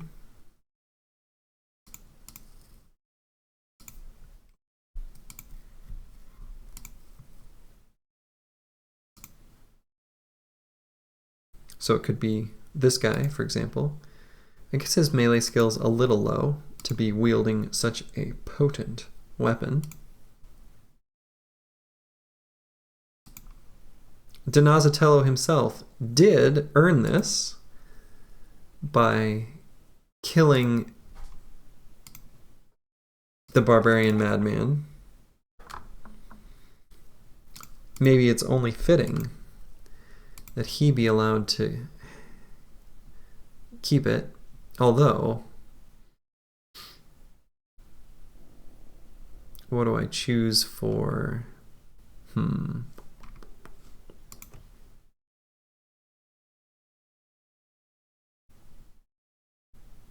Would he just not have Berserk? I mean, that's fine. You can still give him Cleaver Mastery, and then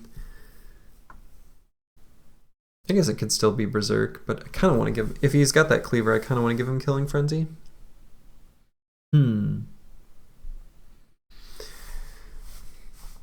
Because thinking about it, so with the two-handed Cleaver, the Cleave attack is 15 fatigue.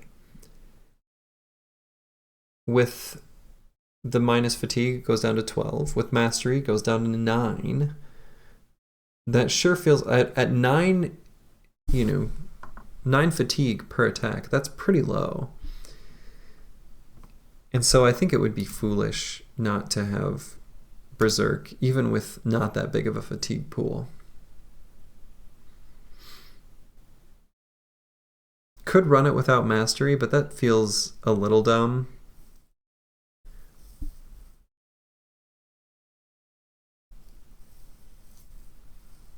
Honestly, the bleeding damage inflicted increasing isn't that big of a deal. It's more for the fatigue savings.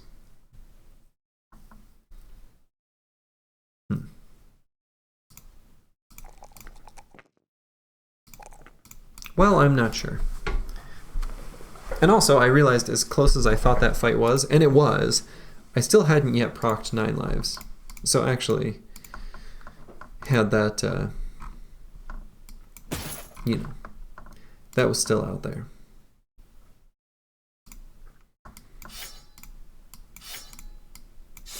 Regardless, the Cleaver needs to repair up a bit before it can be made use of. So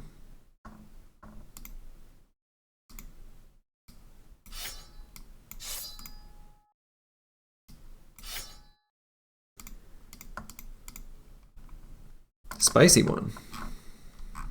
Okay.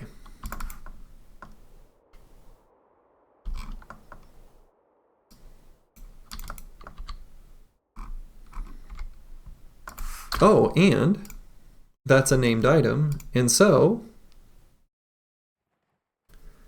Bounty Hunter.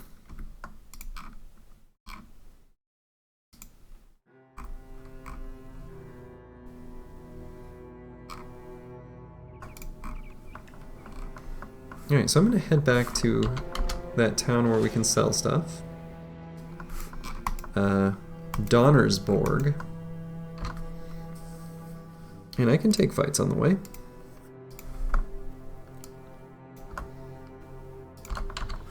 What's my... Alright, 39... Oh, okay, yeah. Actually, I've got plenty of inventory space. So I definitely want and perhaps even need to take some fights. ABF, always be fighting. Need to get this guy, this other initiative build, I need to make him much faster. He's a little slow for proclaiming to be an initiative build.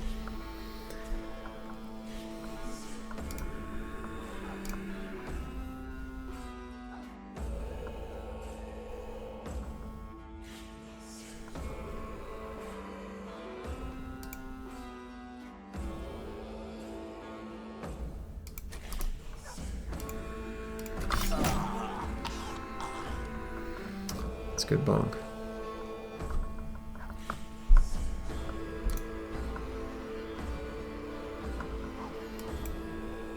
I want to occupy that hex again. Seems to be a common theme with how these barbarians are lining up.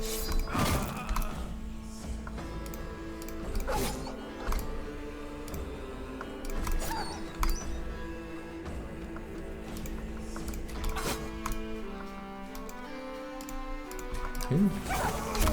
That one looks pretty good to me.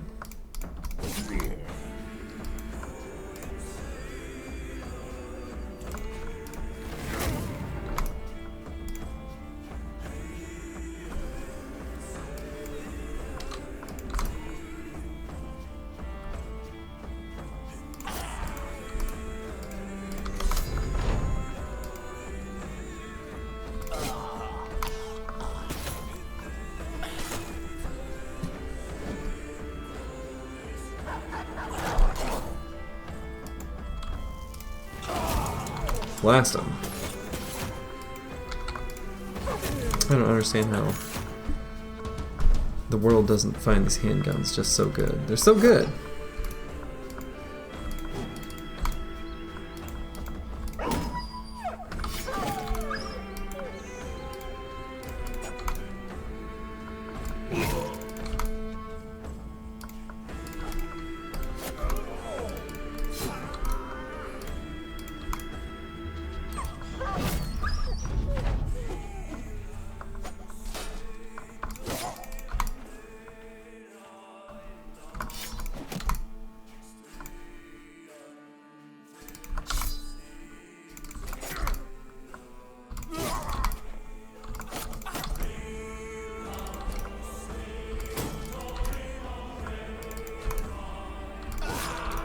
Okay.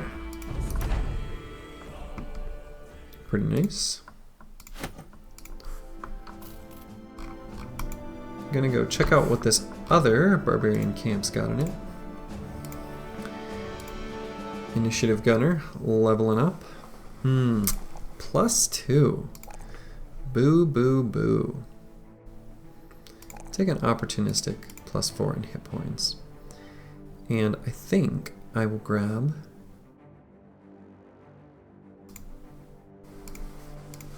Overwhelm is my next level up. It's a little risky not having a Colossus or 9 lives, but making it work. We'll just have to be particularly mindful against orcs and goblins. Some thralls, some reavers are chosen, but the real wild card there is a few armored unholds. I think that might be a pass for now. Armored unholds become pretty manageable once you've got an indom tank, or 2. We're just gonna have 1, because you can lock them up against them, but until that happens, it's kind of tough.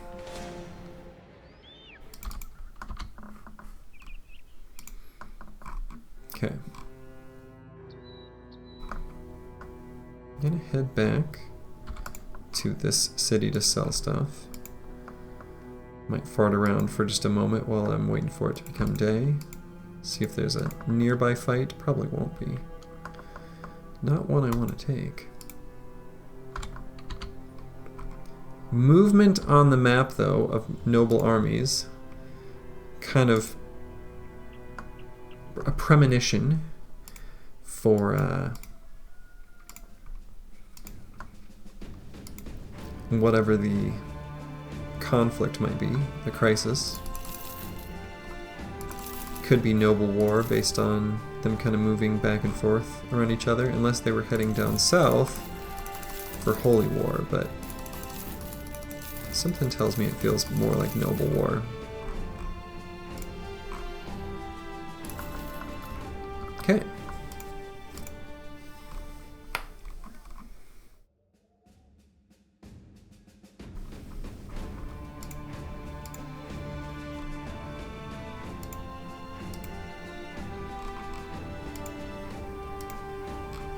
Do I want to use the training hall? Maybe, but I think I'd rather have the 5,000 gold spent on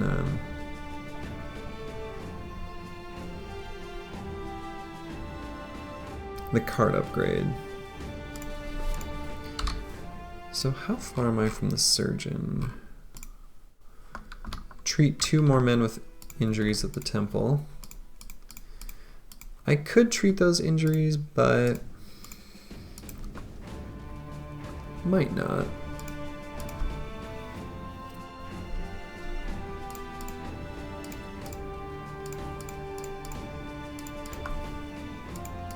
Okay, I've got a pretty good squad of bros. The team's in good position, good condition, good everything. I think this might be a good place for me to call it for the night. Go get myself some sleep. So, to the handful of people still here, have yourselves a lovely evening, or day, or whatever it is, wherever you are. Good night. Ta-ta.